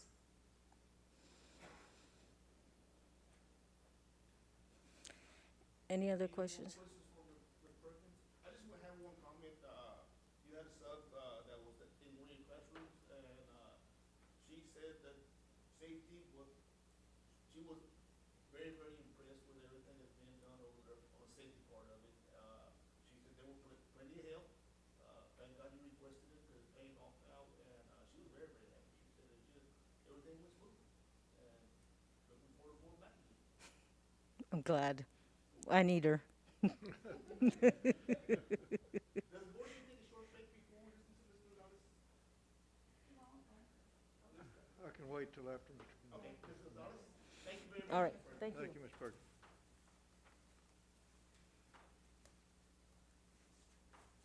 Good evening, Dr. Seals, Board President, and members of the board. I'd like to announce that at Encinal today, our first day, Part 2, was excellent. We were having some issues, or we thought we might have some issues with the traffic because we do have that one short drop-off loop. So on Thursday, I did have a PTC, and it was a question and answer session with the parents, and I explained exactly what was going to happen and exactly how the traffic was going to flow, where they were going to stop, and I showed them pictures of how it should flow, and they followed to the T. I told them also that the temperatures were going to be checked, that we might have some questions for them as they were dropping off the kiddos, and it was fantastic. We did we had about 50 kiddos that were committed to coming to campus in person on Friday, but today it dropped to about 38. And so, but we had 100% participation, about 100% students logged in or in person. So they continued their lessons, however, the parents decided to keep them home. We are going to make some adjustments in the dismissal. Because we have about 40 kiddos, we're able to dismiss differently than what we had planned. So today, after dismissal, we briefed, and so we decided we were going to change a little bit, just tweak the dismissal, but the dismissal went well as well. I am also a campus that is limiting the movement in the class. However, the students did have mask breaks where they went outside. The teachers had already measured where every student could stand, and the students got some movement outside without their masks. So that went well. And we're trying to brainstorm on how to incorporate going to the cafeteria or doing gym maybe outside. So those are things that are still in the planning stage. Any questions for Ms. Gonzalez or comments? Ms. Gonzalez, let me get this straight. So your kiddos are also within the same four walls most of the day? Yes, ma'am. Do you normally have grade levels that change classes? Third, fourth, and fifth do. And you're not doing that because? Originally, we had, the recommendation was that we minimize movement, and that was the intention, that's how we planned it. So the teachers are the ones that are transitioning from one class to the other instead of the students moving. So your teachers transition? Yes, ma'am. And in third grade, I have 5 students that came in person. In fourth grade, I have 6. And in fifth grade, I have 2 students that showed up in person. Okay, thank you. Yes, ma'am. Anybody else? I have a question for either Ms. Ayala or Dr. Roth. It seemed like we're running out of classroom space Not for me, right? pretty shortly. Could you please comment, Dr. or Ms. Ayala, on have you all looked into that pretty good to see if we can get by as far as if you all recommend doing it, and if so, how could we do it pretty safely? Because that's we run out of space, we're going to run out of space. There were some good suggestions made tonight on possibly finding, some other places for our students. But I'd just like to hear y'all's comments in case we have to go that direction, if we can. No more questions for me? Okay, thank you. Dr. Roth? What was the first part of your question? I missed it. Yes, sir. It seems like we're running out of space at our different campuses, slowly but surely. The question I had for you is, if we can, and what's your recommendation on that in case it gets to that where we're going to get more and more kids in our classroom on that 6 foot space, and if we cut that back, maybe cut it down. Oh, the 6 foot, yeah, and, you know, part of the benefit of us kind of giving an extra semester to some of the other schools that are making changes quicker is just see how they handle it. I think that there are probably very few schools that have the space available to 6 foot distance all of their currently enrolled students. I can't imagine that there are schools that have that much extra capacity. So everybody's going to be in the same boat. So, you know, we're either going to have to continue not to bring everybody back, or lessen the distance. But you know, I'd be very uncomfortable at this early stage, one day into it, to make any recommendation about lessening the distance, because we don't even know what's going to happen at 6 feet. So, you know, I think just like we did for these 4 weeks and for this starting date today is, you know, let's wait until it gets between maybe Thanksgiving and Christmas, see where we are, see where the rest of the country is and how they're handling this issue. And because there's going to be some schools that just don't do the 6 foot. And, you know, we have to take a look at those schools and see, you know, how they did. Maybe they'll do fine, maybe they won't. I know I just found out yesterday there's a school in Utah that had about 60 cases. So I really haven't had time to go and fully research it. But, you know, that's going to be a test case to find out why all of a sudden they got these cases and whether it had anything to do with their school processes. So I think we just need to have a close eye on the rest of the country and see. But I think it's way too early to start talking about decreasing the 6 foot recommendations right now. Thank you very much, Doc. Dr. Roth, I have a question for you. I'm sorry, was somebody speaking? With me, I said yes, ma'am. Oh, okay. I have a question.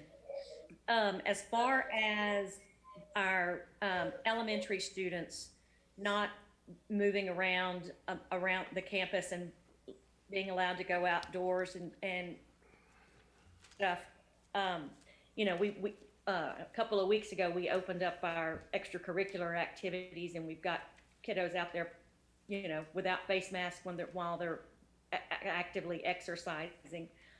What is your thoughts on limiting the mobility so strenuously for these little ones? I'm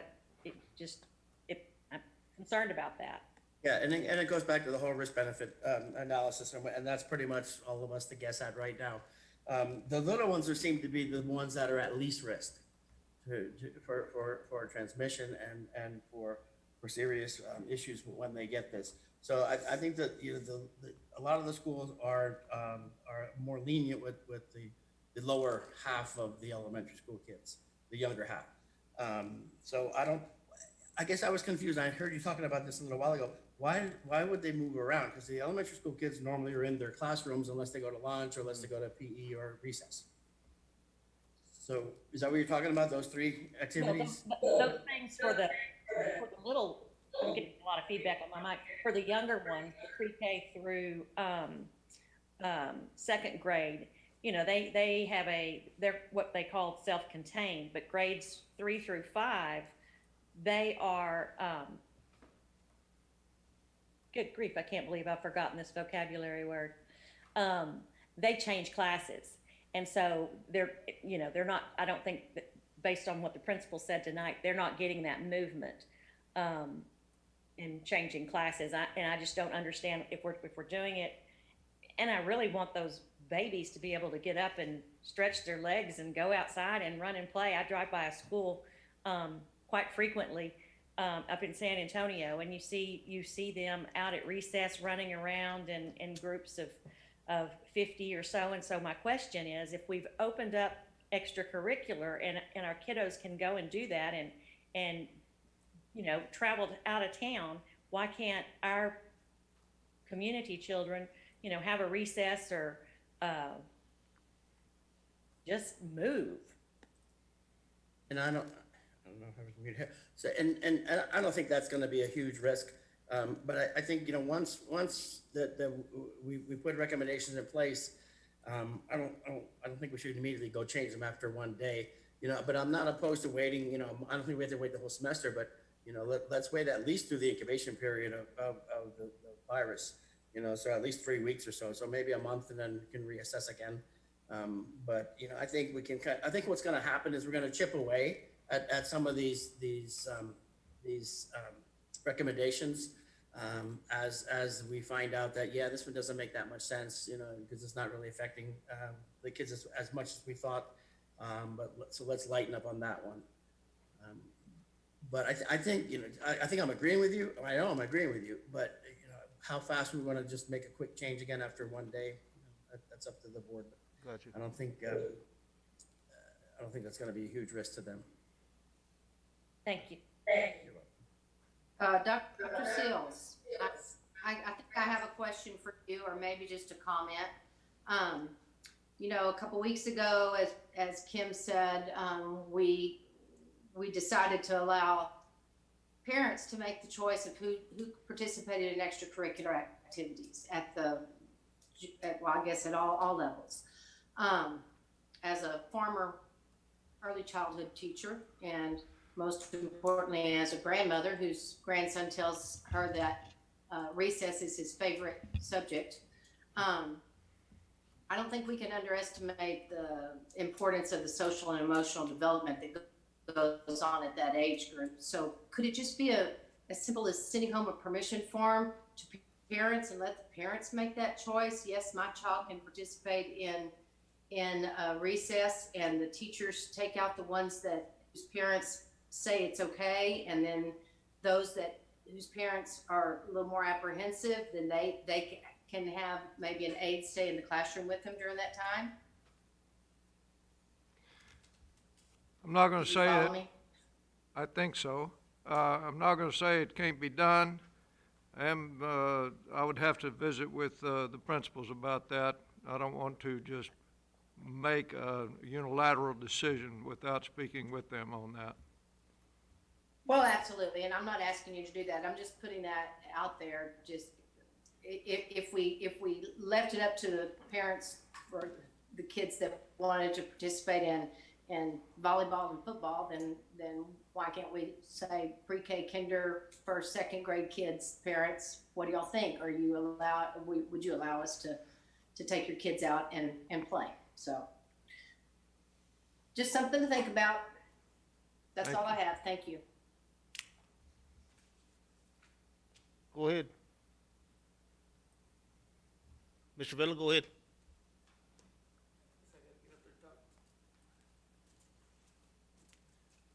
I just want to remind everybody that as we're looking at getting more students in, that's going to require more busing. And at some point, we're probably one of the very few school districts that we are social distancing our kids, and they're 6 feet apart. If we start getting more kids, we will not have the drivers, or we have the buses, we just don't have enough drivers to do what we're doing. And the danger here is that in many of our cases, our buses already have 13 kids. So if we had one more kid, that's a whole nother route that we're gonna have to add. So that's another thing, because I think it was mentioned, you know, moving the kids from campus to campus, but that's also needs to be considered, because that could become where we would have to not be able to do it. The main concern of transportation is to bring the kids to school and then back home, and we've accomplished that today. Will we be able to accomplish it maybe next week when we start adding more and more and more? We're gonna do our best, we're gonna work it out, and we're gonna try to get all our kids here. But at some point, if we get too many, we'll just run out of drivers. We just won't have, and something's gonna have to give. Either we'll stagger more the schools, or we put kids closer together, one or the other. And I think like Dr. Ross said, if we wait some weeks and see how other schools are doing it, then we can follow suit. But right now, we're probably one of the most cautious schools with the way we're transporting our kids. Well, I just have a recommendation on that one, sir. Sure. What is your radius when you pick up children? 2 miles. 2 mile radius. So the ones that live in town are getting picked up as well? We are picking them up, but keep in mind that at some point, some of those routes were considered hazardous routes due to the kids having, especially like the little ones, having to cross the railroad tracks. kids having to walk down the highway, those type of things. Even though they're inside the 2 mile radius, they're been considered hazardous routes at some point.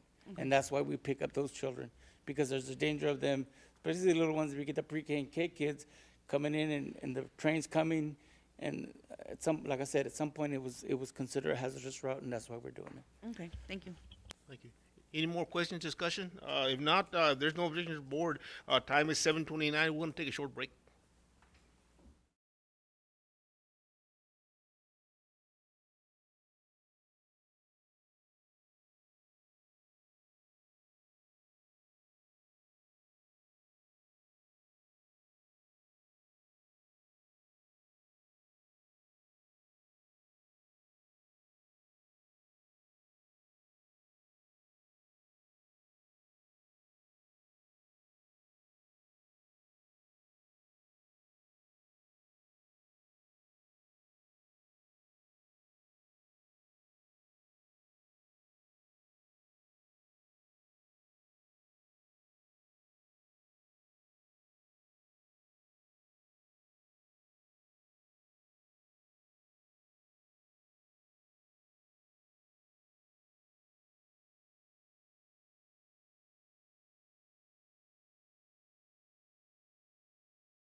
We're back in open session after a short break.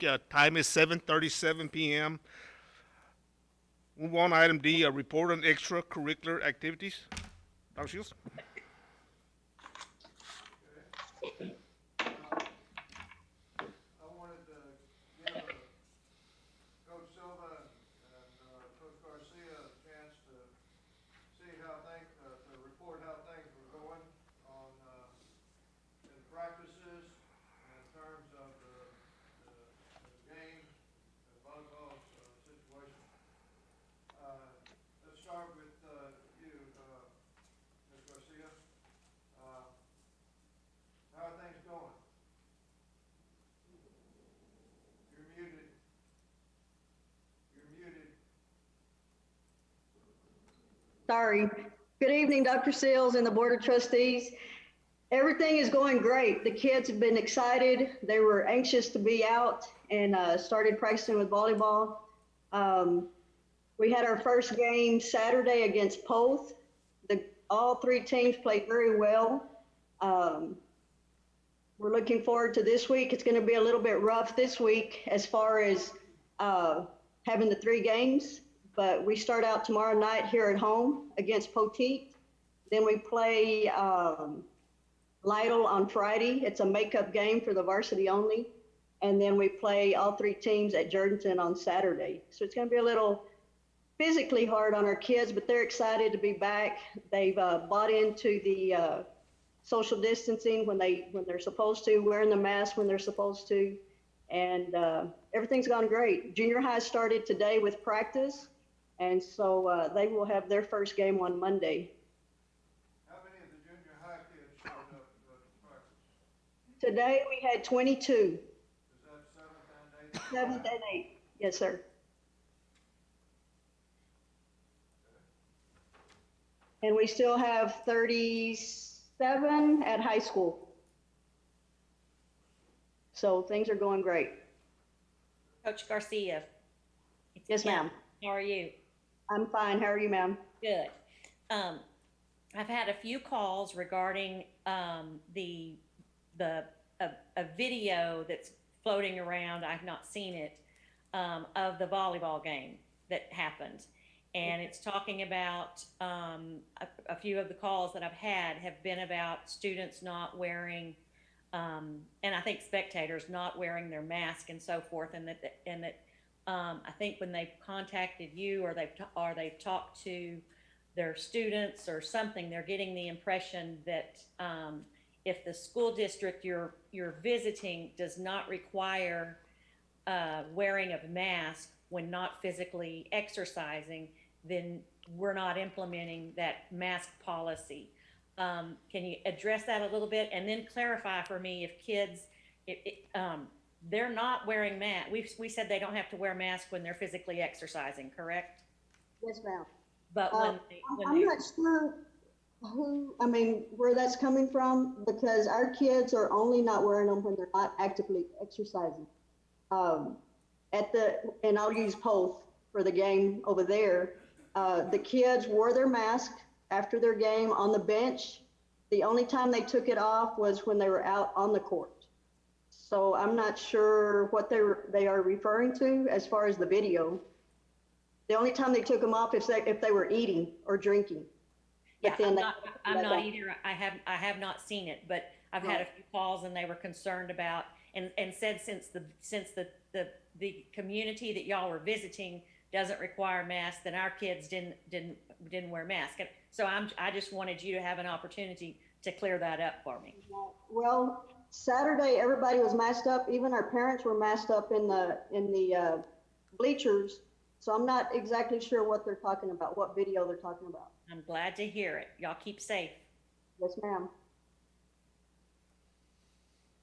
Any other questions?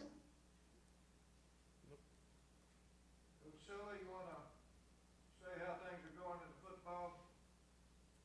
Before I get into football, Dr. Steels, just real quick on cross country, they're going as well, and they competed over at Tilden this past Saturday morning.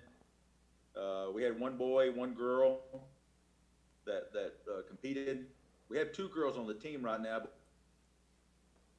one young lady is out with it. We had a young lady got second place, Aaliyah Charro, and Danny Avina placed 23rd.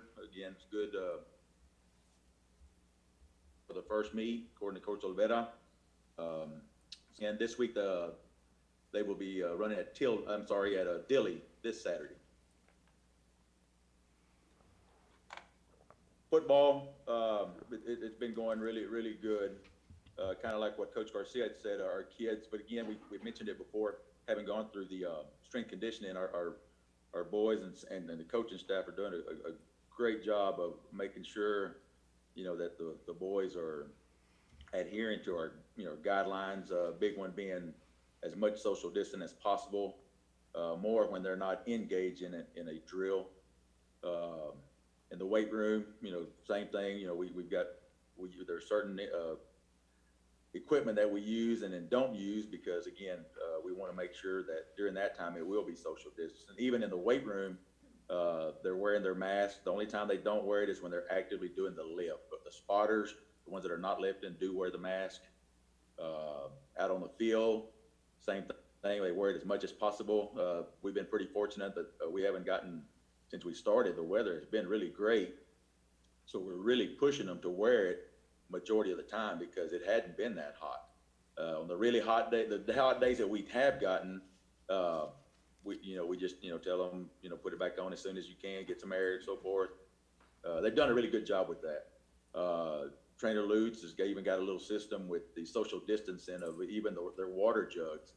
That first day, they kind of just put them kind of together, and that was a no-no. So since then, they have a place that they have to put them, and they do a great job of that. If you go out there and watch a practice, you're going to see those water jugs, even on the track, spaced out, and they do a good job with that. So again, they're doing a great job with the mask and the social distancing. In terms of game, we won't play again until October the 9th, home game against Marion. Numbers right now, just in the athletic class right now, we have 46 in football, and then today was our first non-off-season group. That was an A schedule group. There's 9 in that group. And tomorrow we're expecting 12 off of the B schedule off-season young men. And so we're just kind of going over the rules with those guys. And we told the A schedule boys that they'll be starting workouts on Wednesday. And same thing, B schedule boys we'll talk to tomorrow, and then they'll start their actual workouts on Thursday. And so again, it's going really well right now in the athletic class right now and the football practices. Mr. Martinez, how are things going in band?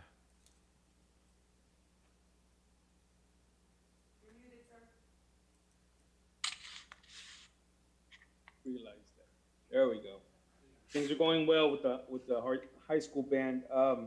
Today I actually heard a band for the first time in months. It was very, very pleasing. It was better than what I expected.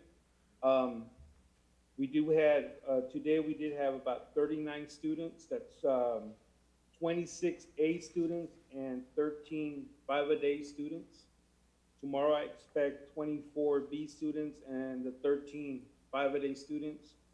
We do have 22 virtual learners who are working on region band music instead of football music, since they won't be here for any of the games. So we have a lot of things going on. Mr. Ramirez is working our pit percussion. Mr. Other Ramirez working our drumline color guard. And Ms. Ramirez helping me out with all the marching fundamentals, where they're out there right now because we have practice till 8:30 tonight. So she's taking care of them right now. Numbers are good. The attitudes are very good. They're very understanding of all the new policies, new procedures of doing stuff. They're waiting to be told when to move and when to exit and when to enter. There's still a few kids I haven't seen yet. I'll catch those tomorrow and we'll go over the rules again with them. And other than that, it sounded good today. I was pleased. And I'm looking forward to Hopefully next week, we'll be putting some things on the field that maybe start marching around a little bit. But this week is basically fundamentals and tone quality and just getting our chops back. I have ordered masks and bell covers. They have not been delivered yet. I did call this morning. They said they were shipped, but they are coming from Illinois, I believe. Don't tell me China. Not China. I wouldn't do that. No, the last time I called last Wednesday, they were in the process of making them, packing them, and they were shipping them on Friday. So I'm hoping tomorrow or Wednesday we receive that equipment. But we're well prepared in the band hall. We've got plenty of equipment as far as sanitizers, the towelettes, the alcohol stuff, the sprays. Nini and her staff and the high school custodians have taken care of us really well at the band hall. And the kids are very observant of all the new policies and procedures. So I think we're good. We're good. Good. Yep. Sammy, Cody, are y'all have any extracurricular activities going at this point? Good evening, everybody. Yes, sir, we currently do. We've been hard at work with a Plan ID team. It consists of 4 girls right now. They've been hard at work the last 2 weeks. The moment we found out that we could get everything rock and rolling as far as extracurricular activities, we hit the ground running. So we were very, very blessed that last year at these contests, we kind of took the extra measures and took a lot of pictures of these plants. And so we got really ahead of the game, and we were able to work via PowerPoint right now, and the kids have been studying that way.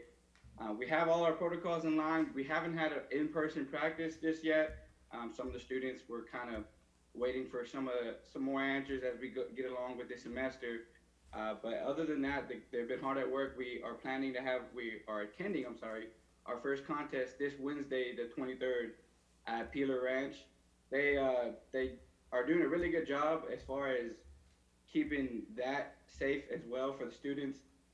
They sent out another update today letting us know that there'll be 2 waves up during the contest, so that not the whole contest will be there at one time. The first wave will have half the schools that'll be there, and then there'll be another wave that will show up in. So we will compete at 12 o'clock and be done by about 2:30, heading back to Cotulla. But other than that, we're just getting ready for our LDEs and CDEs coming up, and just seeing how they're going to handle the upcoming contest as well.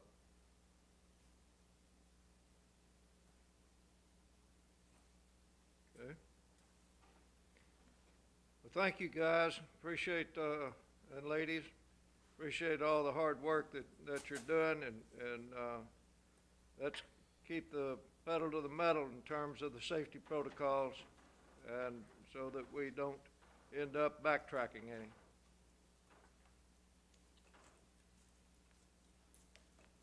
If I may, Dr. Seals, Mr. President, board members, just want to remind everybody that we're keeping the social distancing in our buses all the way through extracurricular. So our volleyball teams, our football teams, all of them will be social distancing, and we're just going to follow through until that's changed. Okay? Thank you, Mr. Bello. Any questions for any of our presenters? We'll move on. There's no questions. Item A, consider to allow extracurricular activities to be eligible when enrolled in remote only. Dr. Shields? This was requested by Mr. Reese. Mr. Reese, would you like to speak to the board or speak to this issue?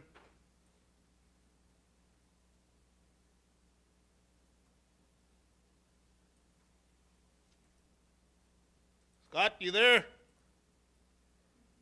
Hello, can you hear me? Yes, sir. You bet.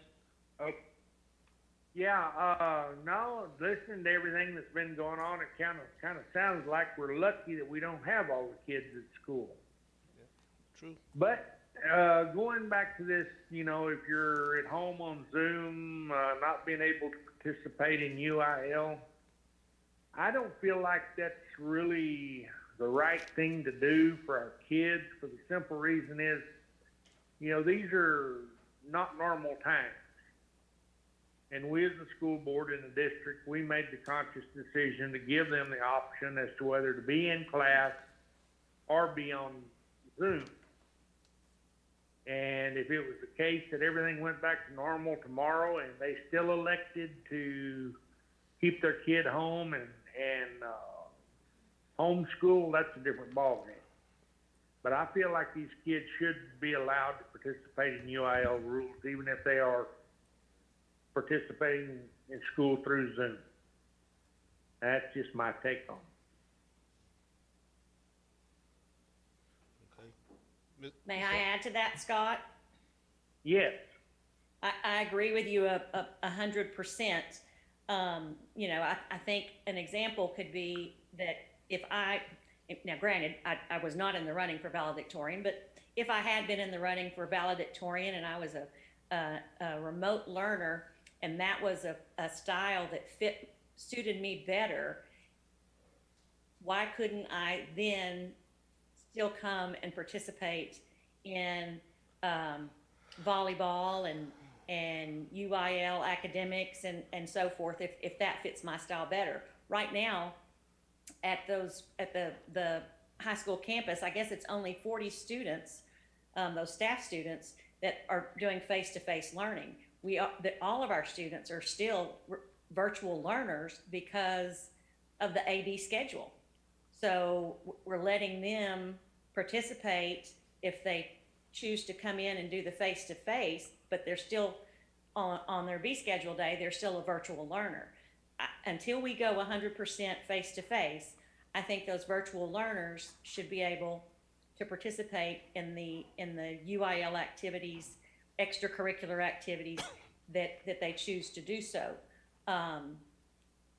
CDC recommendation, we've mentioned guidelines here this evening already, says that one thing you can do is to reduce your exposure to the same people over and over. Virtual learners are doing that. I just don't understand why we won't give them that choice as well. And I agree with Scott 100%. I think our virtual learners should be able to participate in any and all activities that they choose. I know I was the very first one to say no school, no play. But I've seen other districts and I've seen other campuses in other districts that it's working out for them. And of course, Miss Adams helped a little bit too. So yes, I was very conservative and I was scared, I guess, for our kids, and I wanted it to be fair to where if you're, my thinking back then was if you wanted to go and do UIL competition and everything else, but didn't want to come to school, what was the difference?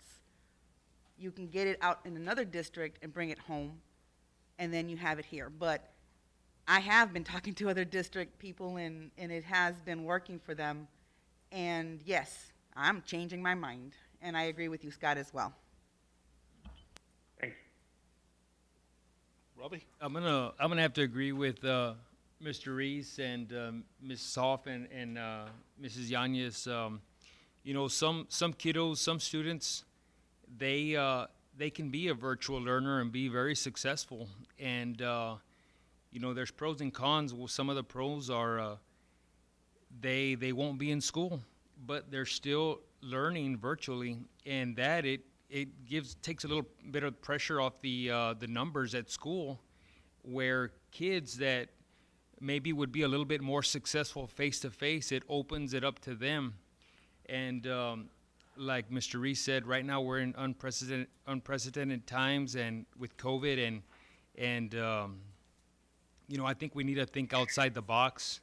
And in doing so, you know, I definitely think that we should definitely open it up to extracurricular activities, even to our virtual learners. And you know, I definitely agree.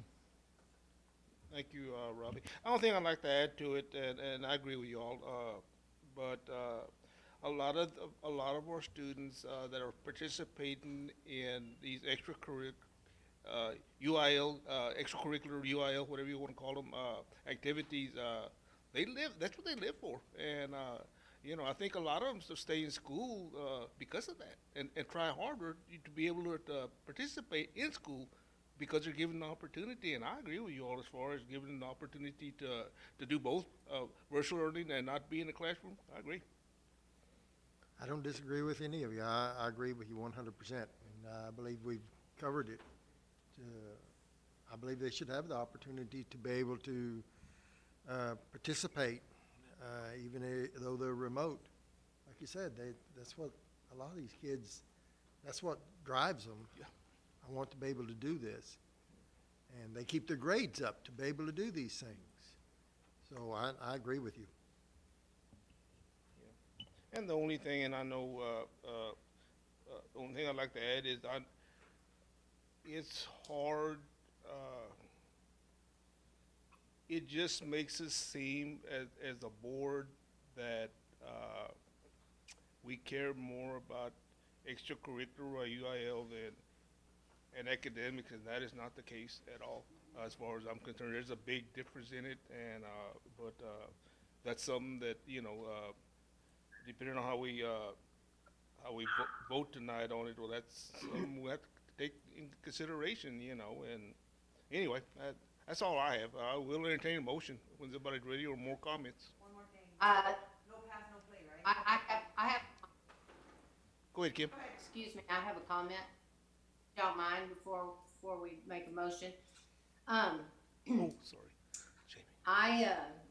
I hear what you're saying, and I could honestly make a case for both sides. At the beginning, I felt very strongly that if students wanted to participate in extracurricular activities, they needed to be present and in person. They were going to be around people to participate in extracurricular activities. They were going to be riding buses, practicing, et cetera, et cetera. And I felt like they were not staying at home necessarily because of their learning style, but because for safety purposes. They were apprehensive about being exposed to COVID, and in being involved in just about any team sport, you're going to have to be around other people. So, I could really make a case both ways. But in the same time, this is kind of like the comment I made about the kids, the social and emotional development in early childhood. Extracurricular was one of the reasons I enjoyed school so much whenever I was in school. So that's super important in kids' lives. And but I don't want to deny them the opportunity to do any of that. But I do want to say that if they're involved, or if they're staying at home because they are concerned about being exposed to COVID, then I really want the parents to help the kids make good choices about safety and travel on a bus. I know Mr. Vela said that they were observing the social distancing on buses and such, but still there's a risk there. So just I don't have a problem with allowing it, but there's going to be a time when I hope soon we're going to be able to go back to all in-person learning, and this won't even have to be an issue, but safety's got to be first. That's all I got. Kim? Dennis, I have one more thing, and I'm not sure if it falls under this category or not. But can our classes that we offer at high school, the CNA and the welding class, I've had a concern brought to my attention about them not being able to remain remote learners because Southwest Texas Junior College am I really loud? I'm getting some feedback on this. It is requiring them to report for at a minimum or 1 hour lab. Can they remain remote and then just report to school for their 1 hour lab per week? Dr. Morris may be the one I need to ask about. May I? That is the next item on the agenda after this one. It's item F. Well, I just jumped the gun, didn't I? Yep. Well, I'll sure, if there's no more discussion on this, I will sure, take a motion on it from Mr. Reese. You want to make a motion? Yes, I move that we allow kids, either virtual learners or in person, to be able to participate in all UIL contests or activities. Okay, I have a motion on item E, consideration to allow certain or all, Doc, what is the correct wording for that? What Well, would you prefer? what I heard Mr. Reese say was all Okay. extracurricular activities. Yes, okay. What I don't know is how you're going to do football practice and volleyball practice and cross country. Well, cross country I can see running at home, but I don't know how you would do those team sports remotely. Got you. Okay, I have a motion on item E, as made by Mr. Reese. Do I have a second on it? Second. Second by Mr. Ayala. Any discussion? All in favor, want to say aye? Aye. All opposed, same sign, Aye. motion carries. Dr. Seal, I'm sorry, I didn't get unmuted in time for any discussion. When what I'm meaning when I say that they can participate in those activities while still being a virtual learner is that they can come up to campus and practice with the squad and all of that. That's kind of what I was thinking. I see, okay. I think Is that not what we all agreed to? I think so. Yes. Yes, ma'am, Ms. Hoff. Okay, all in favor, say aye. Aye. Ms. Hoff, you supporting that? Yes? Ms. Hoff, yes? That's a yes. Okay, Jamie? Yes, aye. Yes. Okay. All opposed, same sign, motion carries. We'll move on to item F, consideration to allow attendance of remote-only students to certain CTE classes. Dr. Shields? Thank you. In your packet was a list of the courses and the teachers that teach those courses. Dr. Norris, would you come forward, please, and explain how this works or what the driving force behind it is? Okay, with the advent of Southwest Texas Junior College and TEA and them stating that for these classes that require essentially labs, hands-on work, the kids need to be present in those classes for at least an hour in order to qualify for getting that certification. And this involves our CNA classes. This involves our welding classes, this involves our art classes, and this involves our construction trades classes, all right? And since that came into play, since they have mandated that in order for those kids to get credit, get certification, they have to be there, then I'm all for allowing those kids to come in. Now, the parents need to bring them in and have them report to the classes whenever they are, and then they take them home. So it's not the added burden on our buses here. And some of the parents that I've talked to, they're all for it. They'll make that move to help their kids get in there and allow them to stay in those classes and get those certifications. And because I guess it's a mandate from outside the scope of what we can control, I guess. I think it's valid that they be required to do this because all these projects or all these classes require hands-on learning. They have to prove it. They have to prove that they can do these things. Because it's a mandate that they be there, I think we need to open up the opportunity for them to be here, even though they may be a virtual student the rest of the time. Is this for dual credit only, or No. is this for anybody that's got art, anybody that's got any of these other? Any of those 4 classes, art classes, construction trades, the dual credit courses like CNA, and then the welding. It would be those 4. You have enough space in your classrooms to be able to handle whoever wants to come? We would have to look at it. But I think with what we have right now, we can make it work, but we would have to look at it because we've got to determine exactly how many of these kiddos we're talking about.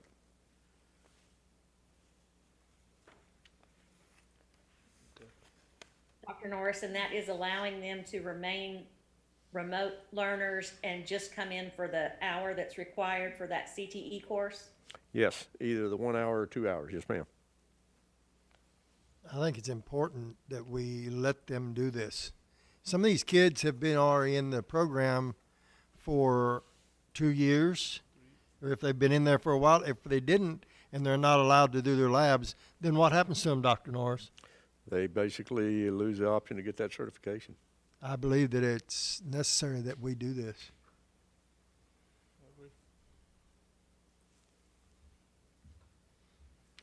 So I have anyway, a question, and I guess it's a little bit late, but it ties in with what we're talking about. You said that it's understood parents have to provide transportation to and from school, correct? that is correct. Because of where these classes fall, we've got classes all day long.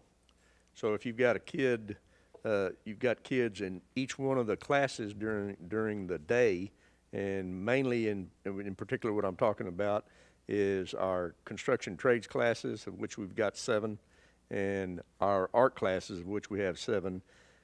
Our buses would be required to run every period, bringing somebody in. Bring them in, take them back, Right. bring them in, take them back. So it would be. So that's gonna be the case, I'm sorry, No. forgive me, go ahead.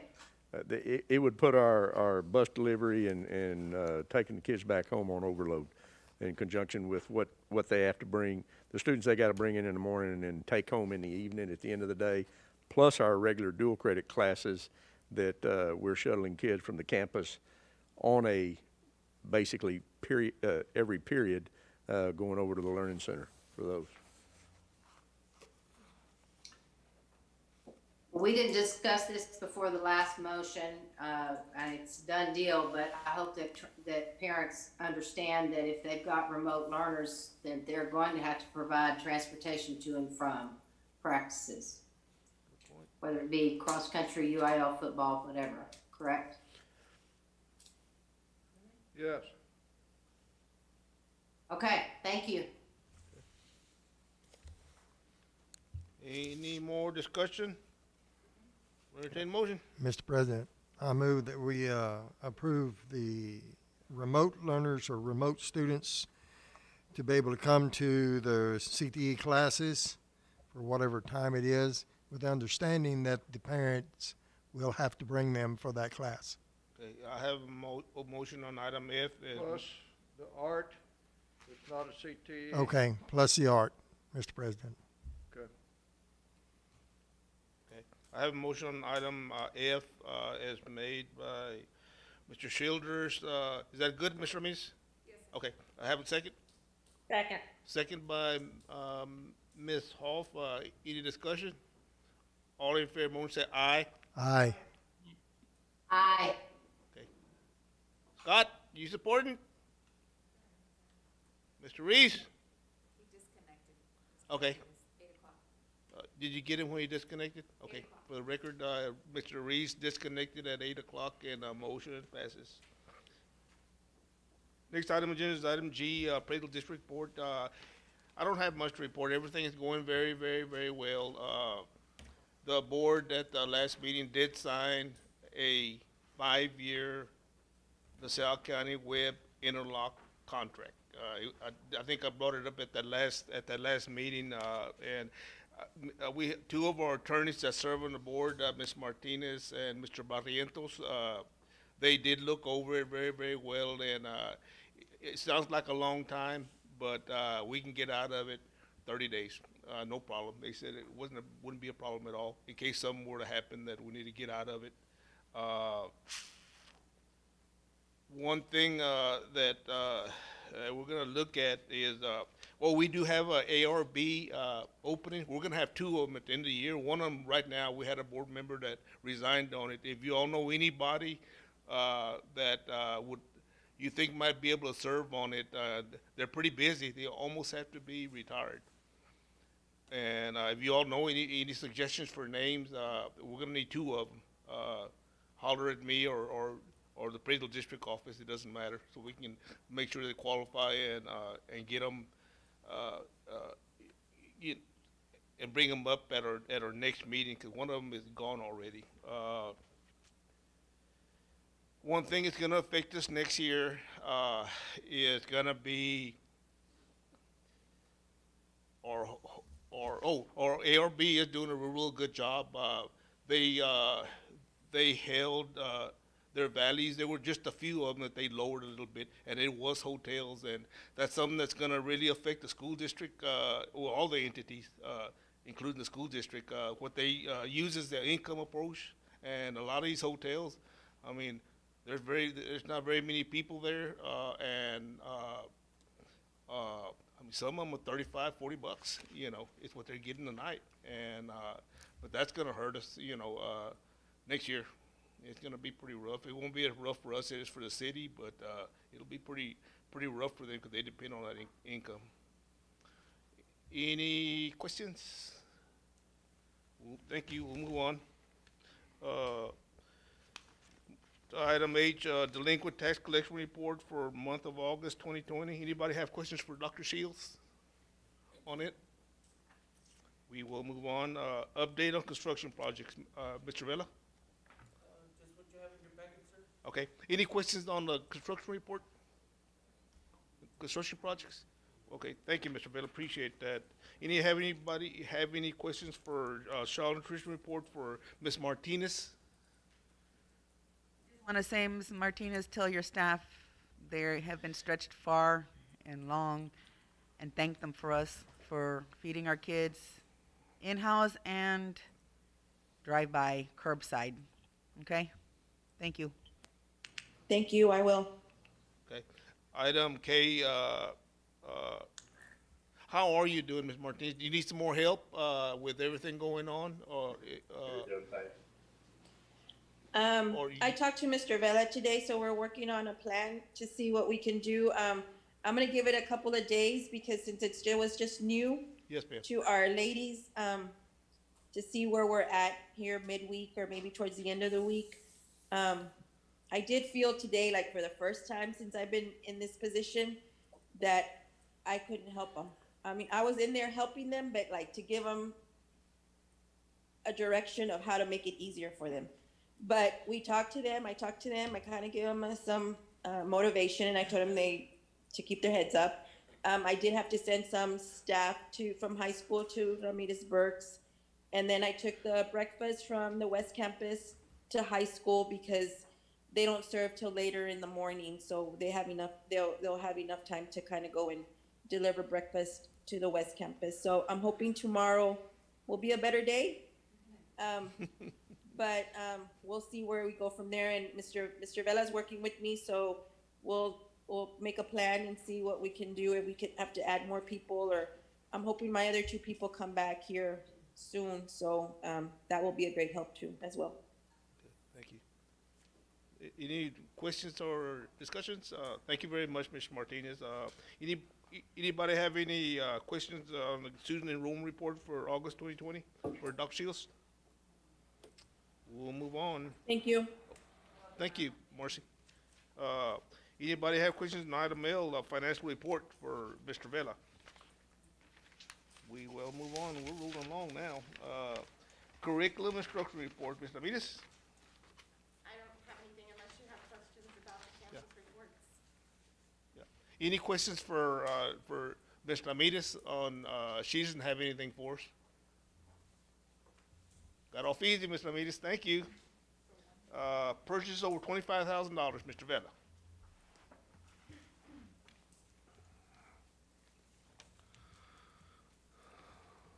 Mr. President, Dr. Seals, members of the board, you do have before you a purchase of over $25,000, and that's for Triple E services.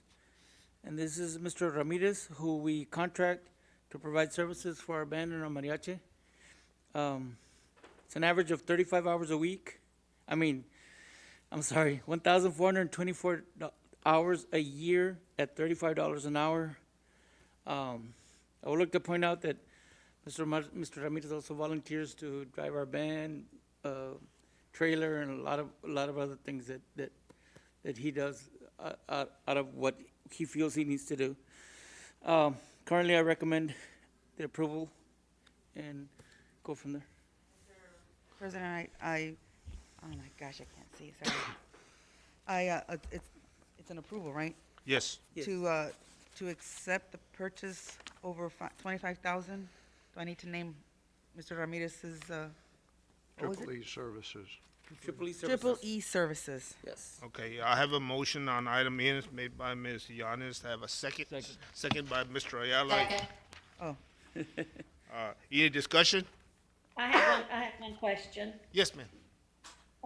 As far as the number of hours and so forth, is this based on whether or not we have contests or we don't have contests? Because at one of our last meetings, in the band plan, we were not attending any contests. Yes, this is mainly for instructional purposes, that when they're in class and they go from the high school to the middle school.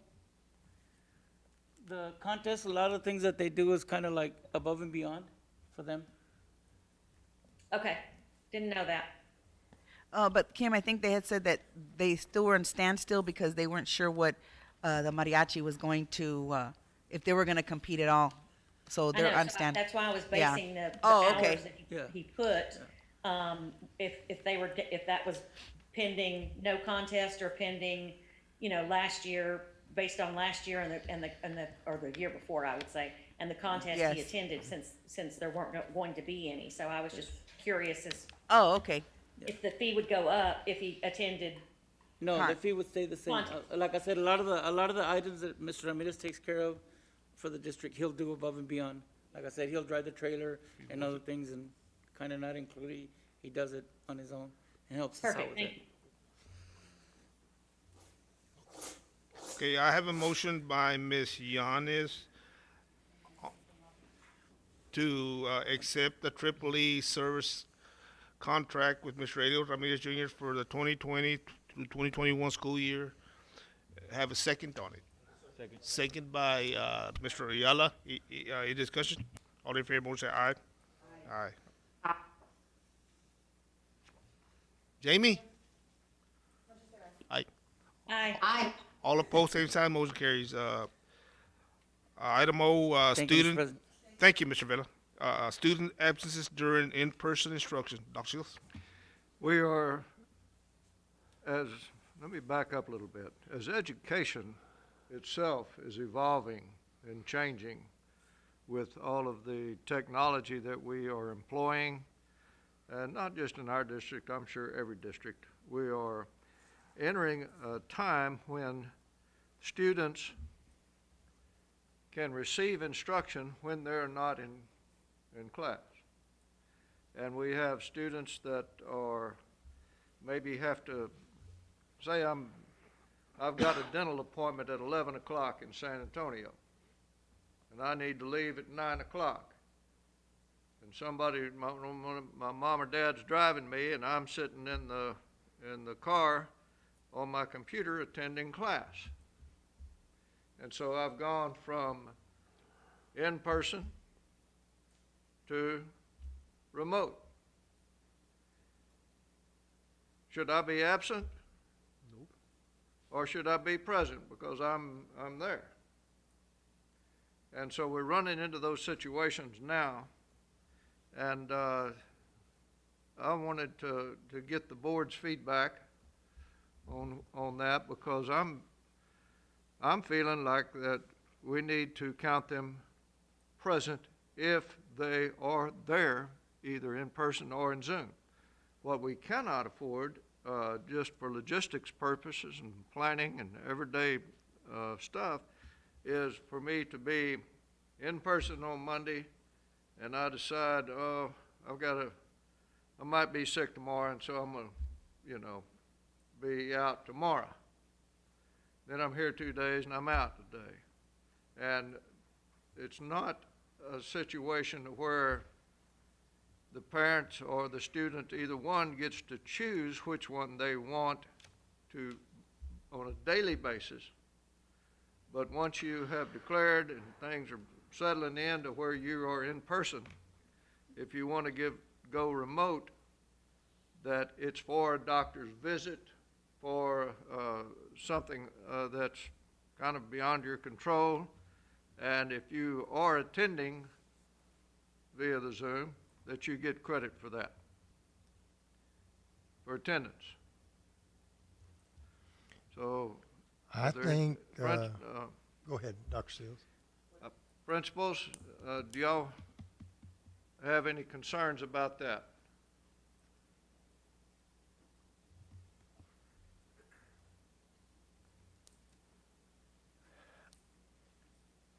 When this first came up, did not agree necessarily with doing this, all right, because I think it would not appear fair to those who were absent, or being on campus, whether it's virtual, whatever, and then some kids that are normally supposed to be there, but they can't be because they're going to the doctor or they're feeling ill, that now they can be counted present. When in reality, if we were there 5 days a week, they would have been absent. All right, but like Dr. Seal says, this has been an evolving situation. Now we have this available to us, and I'm okay with a kiddo saying, I can't come in because I've got a doctor's appointment, or something legitimate, and they have a doctor's excuse, that now they can join in virtually and they can get that semi-face-to-face instruction, all right, virtually, and that helps out their education. It helps out our attendance. There's a lot more pros to this than there are cons, but it's critical that if we allow this, y'all look forward to move forward to making this happen, that we do stipulate that they have to have a doctor's excuse. It can't be a parent saying, oh, little Johnny or little Susie's not feeling good today, so they're not going to come in, but we're going to have them online. It needs to be something formal, I think. All right? I agree. So do that, then yeah, we can take this virtual learning environment and increase our kids' education and reduce our attendance issues. I mean, just bang, bang, those are two things that jump out at you immediately. But again, I do recommend that y'all stipulate that it has to be a formal doctor's request that they be out, okay? That's the only thing I gotta say. Thank you, sir. Any other principal want to speak to this?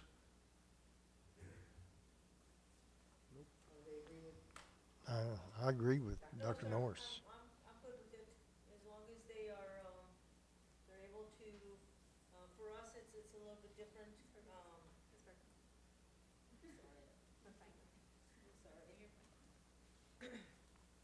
for us, it's a little bit different because of the asynchronous for pre-K to second grade. They have all day to turn it in. But I don't see a problem if the kids can, but again, it's gonna, I don't know how it's gonna affect our synchronous schedule for 3rd through 5th, because they have to be online in order to get credit. So I don't know how that would work. Well, we would still maintain the position for synchronous that if your face is not on the computer, then you don't get credit. But I can get credit driving to the doctor or whatever. I can get that instruction other places other than my house. Yeah. Or the satellite classroom or whatever. Yeah. So I mean, it'll work.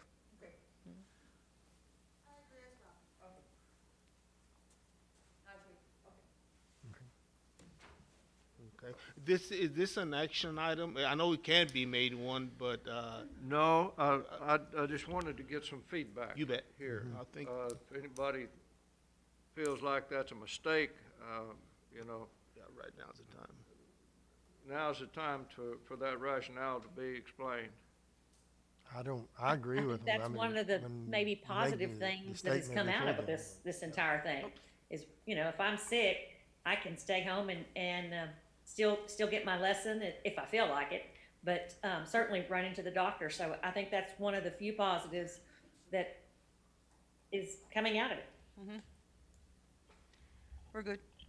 I completely agree. I was just thinking today, I'm remote tonight because I've spent 2 days with a grandson that has strep, and I didn't know what germs I might be bringing y'all's way. Thank you. But technology's made it possible for us to meet or learn basically anywhere, as long as the kids know that the same expectations are, or that the teachers are going to have the same expectations for them. They're not going to cut them any slack just because maybe they missed something because they were on the road or had issues with internet connection or something like that while they were on the road. I mean, I can't imagine what the issues might be, but I think it would be a great opportunity as long as TEA's can recognize this and we can get credit for their attendance. It's a win-win. It's a win for them. They're not going to fall behind. It's going to be a win for us as well. Okay, we're good. Any more questions or discussion on item O? Just one thing, Doc, just for my personal, so I'll know. If this is the case, are these hotspots that are being given to these students that don't have them, are they going to be able to keep them, or are they collected? Daily, or? No, if, if they decide to come back to school, are they still going to be able to keep their hotspots? We've discussed that administratively and decided that it might be in the best interest, and it might depend on the level. But there's going to be research that might need to be done for classes online and those kinds of things. Yeah. And so it might be better for the student to keep that for a while. Yeah. That's not the same as a gift. It is a loan that of the hotspot that needs to be returned at some point. But that's what has been Good. discussed. Well, that's what I was hoping was going to happen, Doc. I just wanted to confirm it to make sure that they weren't going to be picked up, where, for everything's been discussed already. And if it's a younger student, younger elementary, they might not need it. Yeah. Then we could collect it then. Yeah. Just so it doesn't become a liability to the parent or the family. Yeah. Okay. Any more discussion? Thank you, Doc. Appreciate that. We'll move on. Item P, school-sponsored activities for 2020 through 2021. Dr. Shields? Ms. Yanez requested this on the agenda.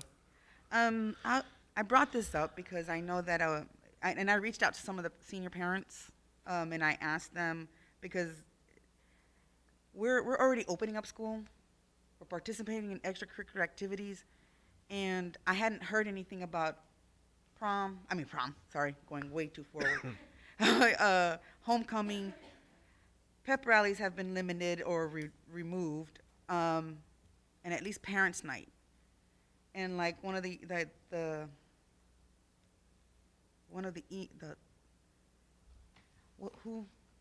anyway, doesn't matter. I'm sorry? One of the citizens' comments, sorry, couldn't find the verbiage on that one, did mention that. And I would like for the board to consider at least getting them their homecoming, their parents' night, and at least at the homecoming would be a parade or some kind of pep rally for them, because it is true. Being a former senior mom, she lost out a lot too, and because she understood that I had to stand my ground on keeping the school closed to keep everybody safe, and she understood that. But I thought maybe we can bring that back, and let's give our seniors of 2021 the opportunity to get some of those memories in. And I'm not asking for a pep rally every Friday, but if it is possible, because I've seen Natalia, Dilly, they're all doing it, at least give them homecoming. And then we go from month to month, depending. Hopefully we don't have a high spike on cases, that we can continue helping them make some of those memories for them. So that's why I had brought this up. And again, I did reach out to some parents, and they're interested, but I didn't have that many parents on my Facebook to ask them, because I was concerned as a former senior mom. I was feeling something was missing for the seniors of 21. And that's why I brought it up. And thank you, Dr. Seals, for putting it on the agenda. Sure. And Dennis. Dr. Norris, do you want to speak to that?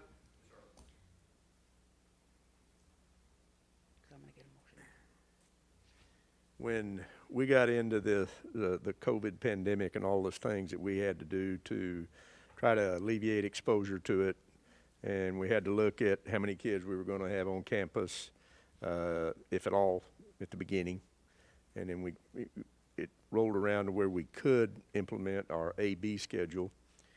It was one of the biggest driving factors of it was to try to get our kids back in the classroom face-to-face, even part-time, all right? And because we realize virtual learning, though it's effective, the most effective means to educate our kiddos is with having them in the classroom.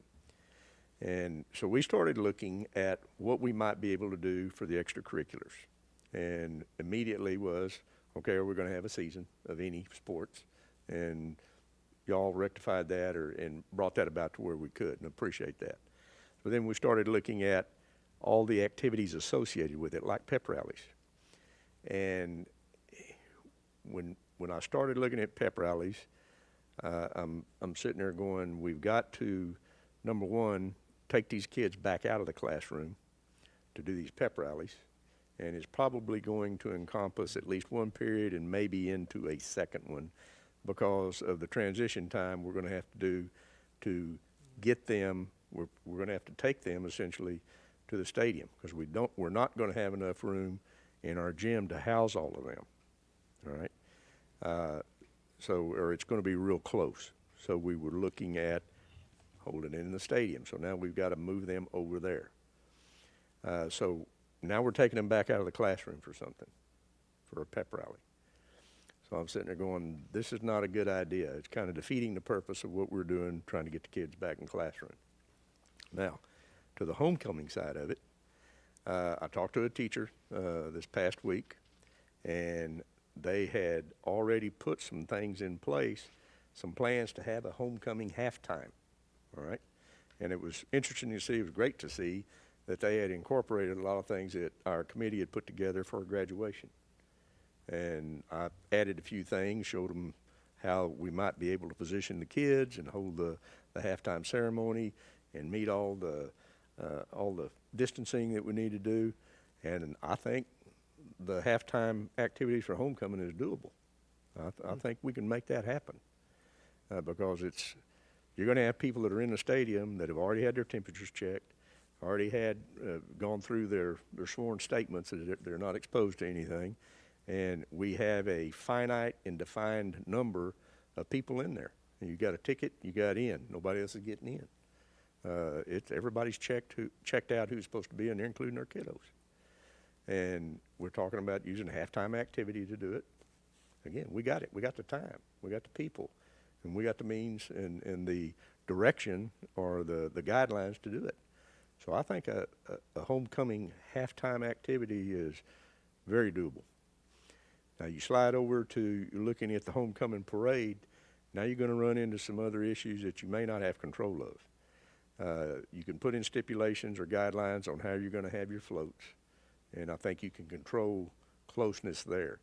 But I don't see how you can have a meeting up at the courthouse where you've got everybody up there and you're burning the sea and all this. I don't see how that can happen.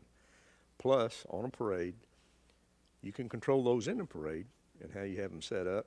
But how are you going to control the people on the sides of the roads that are watching it?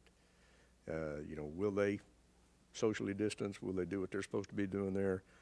You hope so, but can you control it? So as far as the parade goes, after hours, it's more open because to me it's going to be more of a voluntary basis about who shows up. And I do think that we can probably cover the spacing on the floats, but you're not going to be able to have all the football team together. Everybody's going to be pretty much on individual vehicles. Can I intervene on that? Sure. The class of 2020 did a class of 2020 parade, which was like 85 of us. It was parent initiated. Right. And we had, staff help with ideas, but it did happen. Yeah. And at that time, back in April and May, that was the peak. Right now, we don't have that peak at this point. So if the parents can join in and find out maybe they do want to have a pep rally, each one of us, the seniors of last year, They had their own float. We decorated with our Right. kids our own float. So if whoever wants to do the parade, they use their own float if they want to participate. Right. So at that time, we had a lot of people lined up, you know, groups and families. Mhm. We made sure that the committee made sure that the parents and everybody knew, please keep your social distancing, wear your mask. That's their thing. We did our part. Right. But we gave that to our senior class to be able to participate in their 2020 parade at least. And I think it can be done. You don't need to do the high school CHS unless the parents can also be creative and say, you know what, we'll have it. Let the kids pass by it from a far distance, take a picture of it, and then go from there. But at least they have something to be able to give. I know it's a lot of work, but you have a lot of parents that might want to have this for their children and get them more involved, just like our class did. I mean, we had great parents that really got involved and did everything for them. So it could happen, you know, because we did do it. The parade side of it is, it's going to take a lot of effort from the community to make that happen. And if there's a positive to it, that's easy to, a very positive to it is it's after school hours. Yes. So we're not taking kiddos out of the classroom. No. So, you know, if there's a means to put in place to where everybody can be socially distanced and meet that criteria that we're pushing for, again, I don't have a big issue with it, but I just don't know how much you can control from the community side of it, and Yeah. that's a concern. But we did make sure we let all our people know, please take And- precautions. I mean, and that was a parent initiated, Right. and we wanted that. And I think if, like I said, get the parents involved, they're willing to do whatever it takes for their senior. Well, and it's, you know, So- normally we have the band up there and the Yes, no. cheerleaders and all that stuff, and those are things I don't think that we can do. Right. No. But is the parade side of it, if you have it limited to meet the 6-foot spacing, the parents are in charge of those kids. And that's, again, it's doable because it's Okay. after hours, and we've already seen how our community pulls together to try to create stuff and make things happen for our kids. So that side of it, again, I'll work with anybody on that. It's just the in-house pep rallies that No. I don't think we can do. And I understand. I just wanted to ask that Yeah. question. I like I said, I've seen Dilly and Natalia online doing it. So it's like, did you also reach out to them, ask them how they're doing it? I mean, it's just networking. That's all I'm saying. Yep. I know it's a lot of work, but at the same time, being a former senior mother, parent, it means a lot. And I was hoping that the class of 2021 wasn't going to go through with what 2020 did. But I think they're going to be in more, it's going to be worse for them because we don't know what's going to happen from month to month, depending on the situation. And I want, me, as a former parent, I wanted that for them because I'm seeing that. And I'm seeing how we've had to hold back opening classrooms because I was hoping we didn't have to do that. But I want to make sure they get something as a mother, because you know, they deserve it. They deserve it. So I don't think anybody's going to disagree with that. Okay. And the seniors this last year, there's no doubt they got robbed, totally out of their control. And I was just glad that we were able to give them what we could give them there and at that the end. we appreciated it a lot. But again, a lot of people pull together to make Yes. that happen. But by the same token, we have been moving along really well. Yes. Because of things that we've implemented and everything, and I don't want to see that backslide. And Dr. Roth is absolutely right. We need to wait a few weeks. When we were talking earlier about whether or not we reduce distancing guidelines, I'm talking about third 6 weeks. You know, not next week or anything like that. And in this same token, in these next few weeks, we'll see some things happen, and hopefully that is nothing happens. It just gets better. So we can continue to follow these things and make sure our kiddos are safe and start opening up a little bit more. But I leave it up to you, sir. Okay. Please. Okay. Just do But whatever you can. I do not see any reason why we cannot have a homecoming halftime. Okay. We've got to establish, and I've already talked with Coach Silva about which game he would recommend. Okay. And we're we pretty well got that locked in. Great. But the halftime activity we control, again, everybody's there. I think we can do that.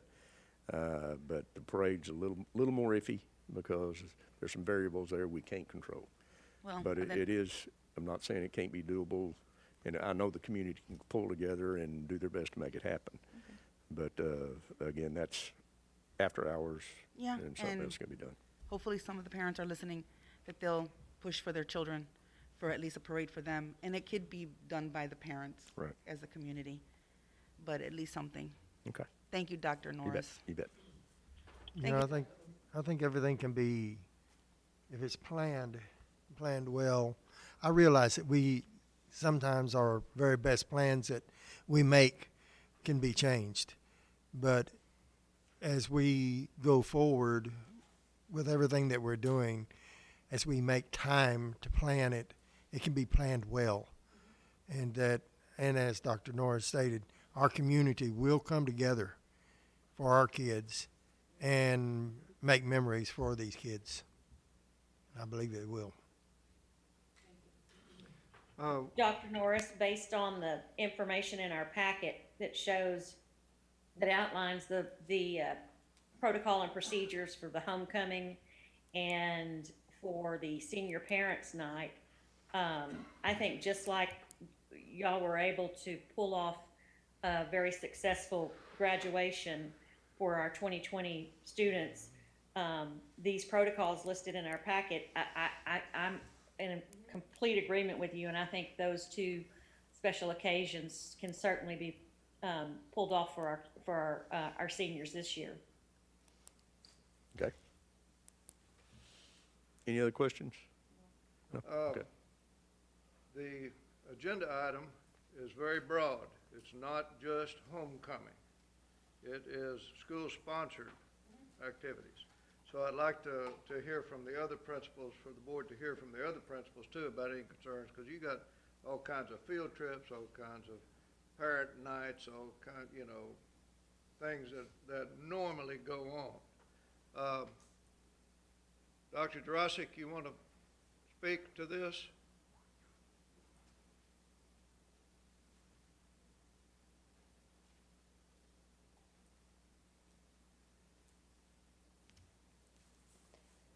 Yes, Board, we have not started our initial other activities like student council, NJHS, just being back to school now, but those things will start to unfold as well.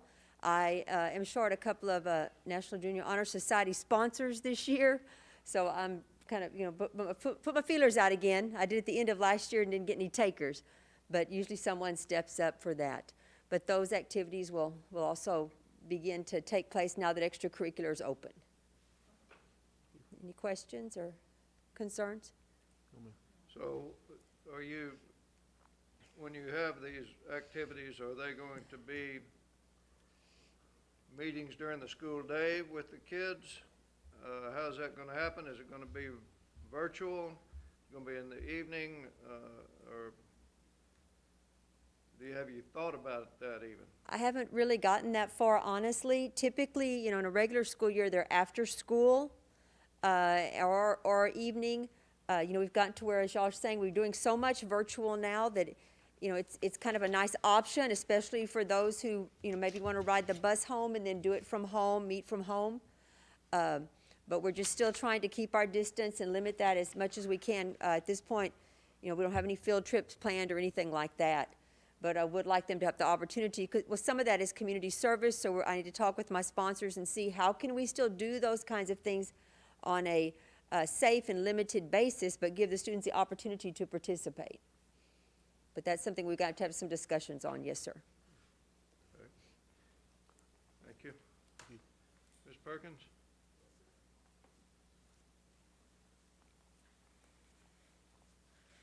Well, it kind of caught me off guard because I didn't think we were going to talk about this. But being that we are opening up, we're going to continue to be cautious, and we will open up slowly in phases, just like I said before of the other things that we were planning.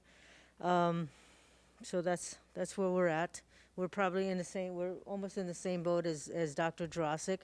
It really hasn't, we really haven't been thinking about that because we've been planning on opening up, receiving kids, stuff like that. But, you know, and now that we know that we can do it, absolutely, we're gonna try to make some of this stuff happen.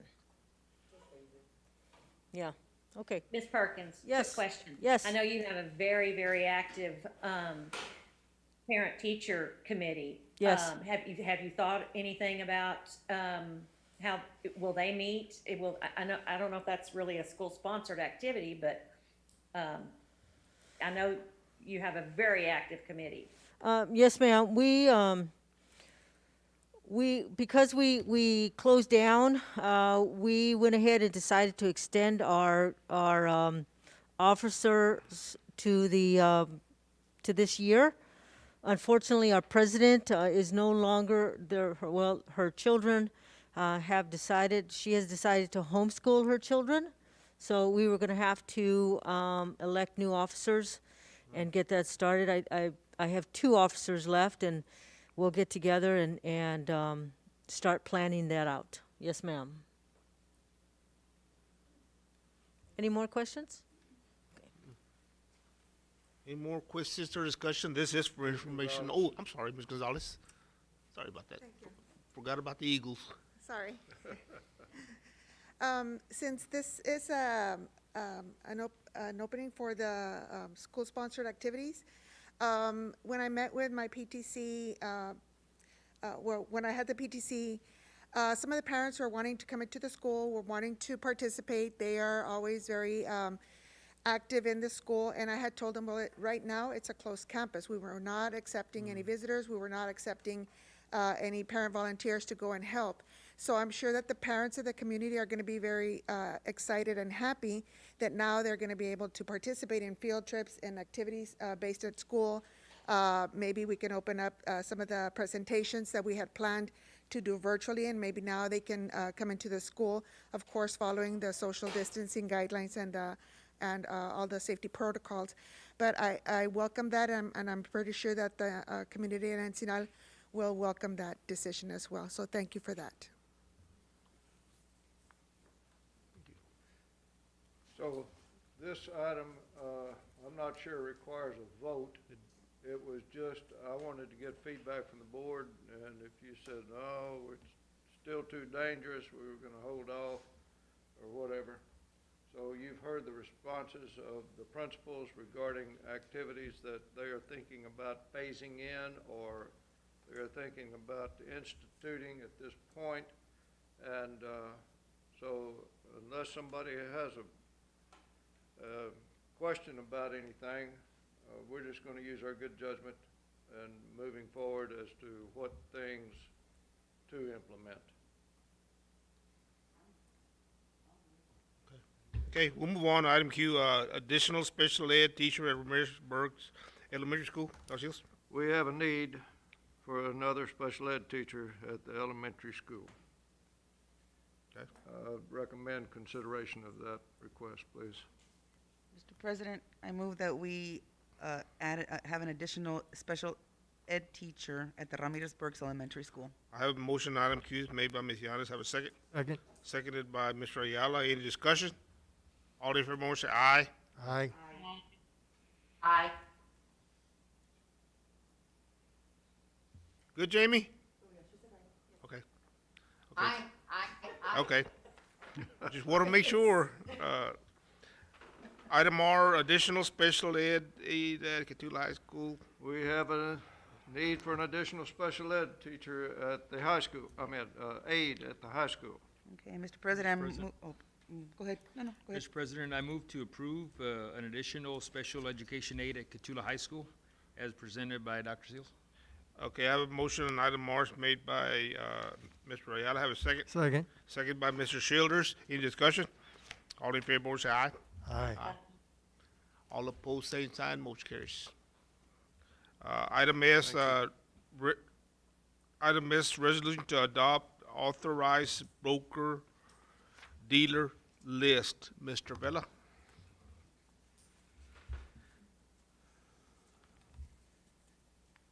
Mr. President, Dr. Seals, members of the board, you have the current broker-dealer list for the 2020-21 school year. This is under Texas Government Code, Chapter 2256, which governs the local government investments. This broker list is given to us by our investment company that we have, and these are the broker dealers that we'll be using this year. And we have to approve this under the code. We have to approve it every single year, so we're bringing it to the board for approval. Okay. Mr. President, I move that we approve and adopt the authorized broker dealer list as presented by Mr. Vela. Okay, I have a motion on item S is made by Mr. Childers. Have a second? Second. Second by Mr. Ayala. Any discussion? All in favor, motion say aye. Aye. Aye. Aye. All opposed, same sign, motion carries. Item T, consideration to approve the investment resolution. Mr. Vela? Mr. President, Dr. Seals, members of the board, again, according to Texas Government Code, Chapter 2256, we have to approve the resolution adopting investment policy and investment strategy every single year. And this is just something that we have to do. There was no changes to the investment strategy, and we're presenting this for approval. Mr. President, I move that we consider to approve the investment resolution as presented by Mr. Vela. Okay, I have a motion on item T as made by Ms. Yanis. Dr. Shields, do we need to read the resolution? I don't believe so. for It'll the be in the record? minutes. Okey-doke. Okay, I have a motion on item T is made by Ms. Yanis. Have a second? Second. Seconded by Mr. Ayala. Any discussion? All in favor, motion say aye. Aye. Aye. All opposed, same sign, motion carries. Thank you, Mr. President. Item U, consideration to approve the following bids for 2020-21. The first one's gonna be for air condition, the second one for gas and diesel, and if no objections for the board, we'll do them together. Okay. Mr. President, Dr. Seals, the first one would be the HVAC labor and materials. We had two companies that put in a bid, Climatron and also Sunbelt Air Conditioning. We're recommending both companies. Okay. And the reason we're doing that is because of availability. As we know, the way it is right now, we need to get our air conditioners. When they go down, we're gonna try to get them running as Yeah. fast as we can. And this way, we have two options to go with, and whoever can get here faster and do the job, for the most part, is gonna be the company that we're gonna get. On the second part, you have, the bid for diesel and gasoline fuel. And we only had one bidder that turned in a bid, and that was Argindegi. As you know, we used to have Dance Petroleum, but they got bought out by another company. We did send them the bid, so they got everything. We go a little bit above and beyond, because realistically, we're supposed to post it, and we call them, and they're supposed to pull it. We actually email them, because we don't have all the vendors that other big Right. schools have. So we actually email it to them, and they see it, and then it's up to them to turn it back in. So currently, we're recommending, on the HVAC, Climatron and Sunbelt, and for the gas and diesel fuel, we're recommending Argindegi Oil Company. And I move to approve the following bids for 2020, 2021, air conditioning, gas and diesel, as presented by Mr. Vela. Okay, I have a motion on item 1 under item U as made by Mr. Ayala. Have a second? Second. Second by Ms. Childers. Any discussion? All in favor, motion say aye. Aye. Aye. All opposed, same sign, motion carries. Thank you, Mr. President. There was that for, another motion for gas and diesel, please? No, he said He both. included Did he it say in both? it. He said, combined okay, He combined we it. got him, knocked him out then. Item, the campus hybrid waiver for high school. Ms. Ramirez? Good evening, Dr. Seals, Mr. President, members of the board. Before you should be a waiver, has to do because of the high school. All the other campuses were able to offer face-to-face for 5 days a week instruction, but because of the numbers at the high school, in order to keep the campus numbers low, they are the only ones allowed by Texas to do an A-B schedule, but you do have to have the waiver. So I am respectfully asking for you to approve the waiver. Mr. President, I move that we approve the campus hybrid waiver for the high school as presented by Mrs. Heather Ramirez. Okay, I have a motion on item B made by Ms. Yanes. Have a second. Second. Second by Mr. Ayala. In discussion? All in favor, motion say aye. Aye. All opposed, same sign, motion carries. Thank you. If we can go to closed session pursuant to Open Meetings, Texas Government Code, Chapter 551.001. Time is 8:58 p.m. pursuant to Texas Government Code, Section 551.074, for the purpose of considering appointment, evaluation, and reassignment duties, discipline, or dismissal of public officer or employee, or to hear complaints or charges against a public officer or employee. We will be discussing personnel report and also Dr. Shields' formative evaluation. We are now in closed session.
We're now back in open session. Time is 11 o'clock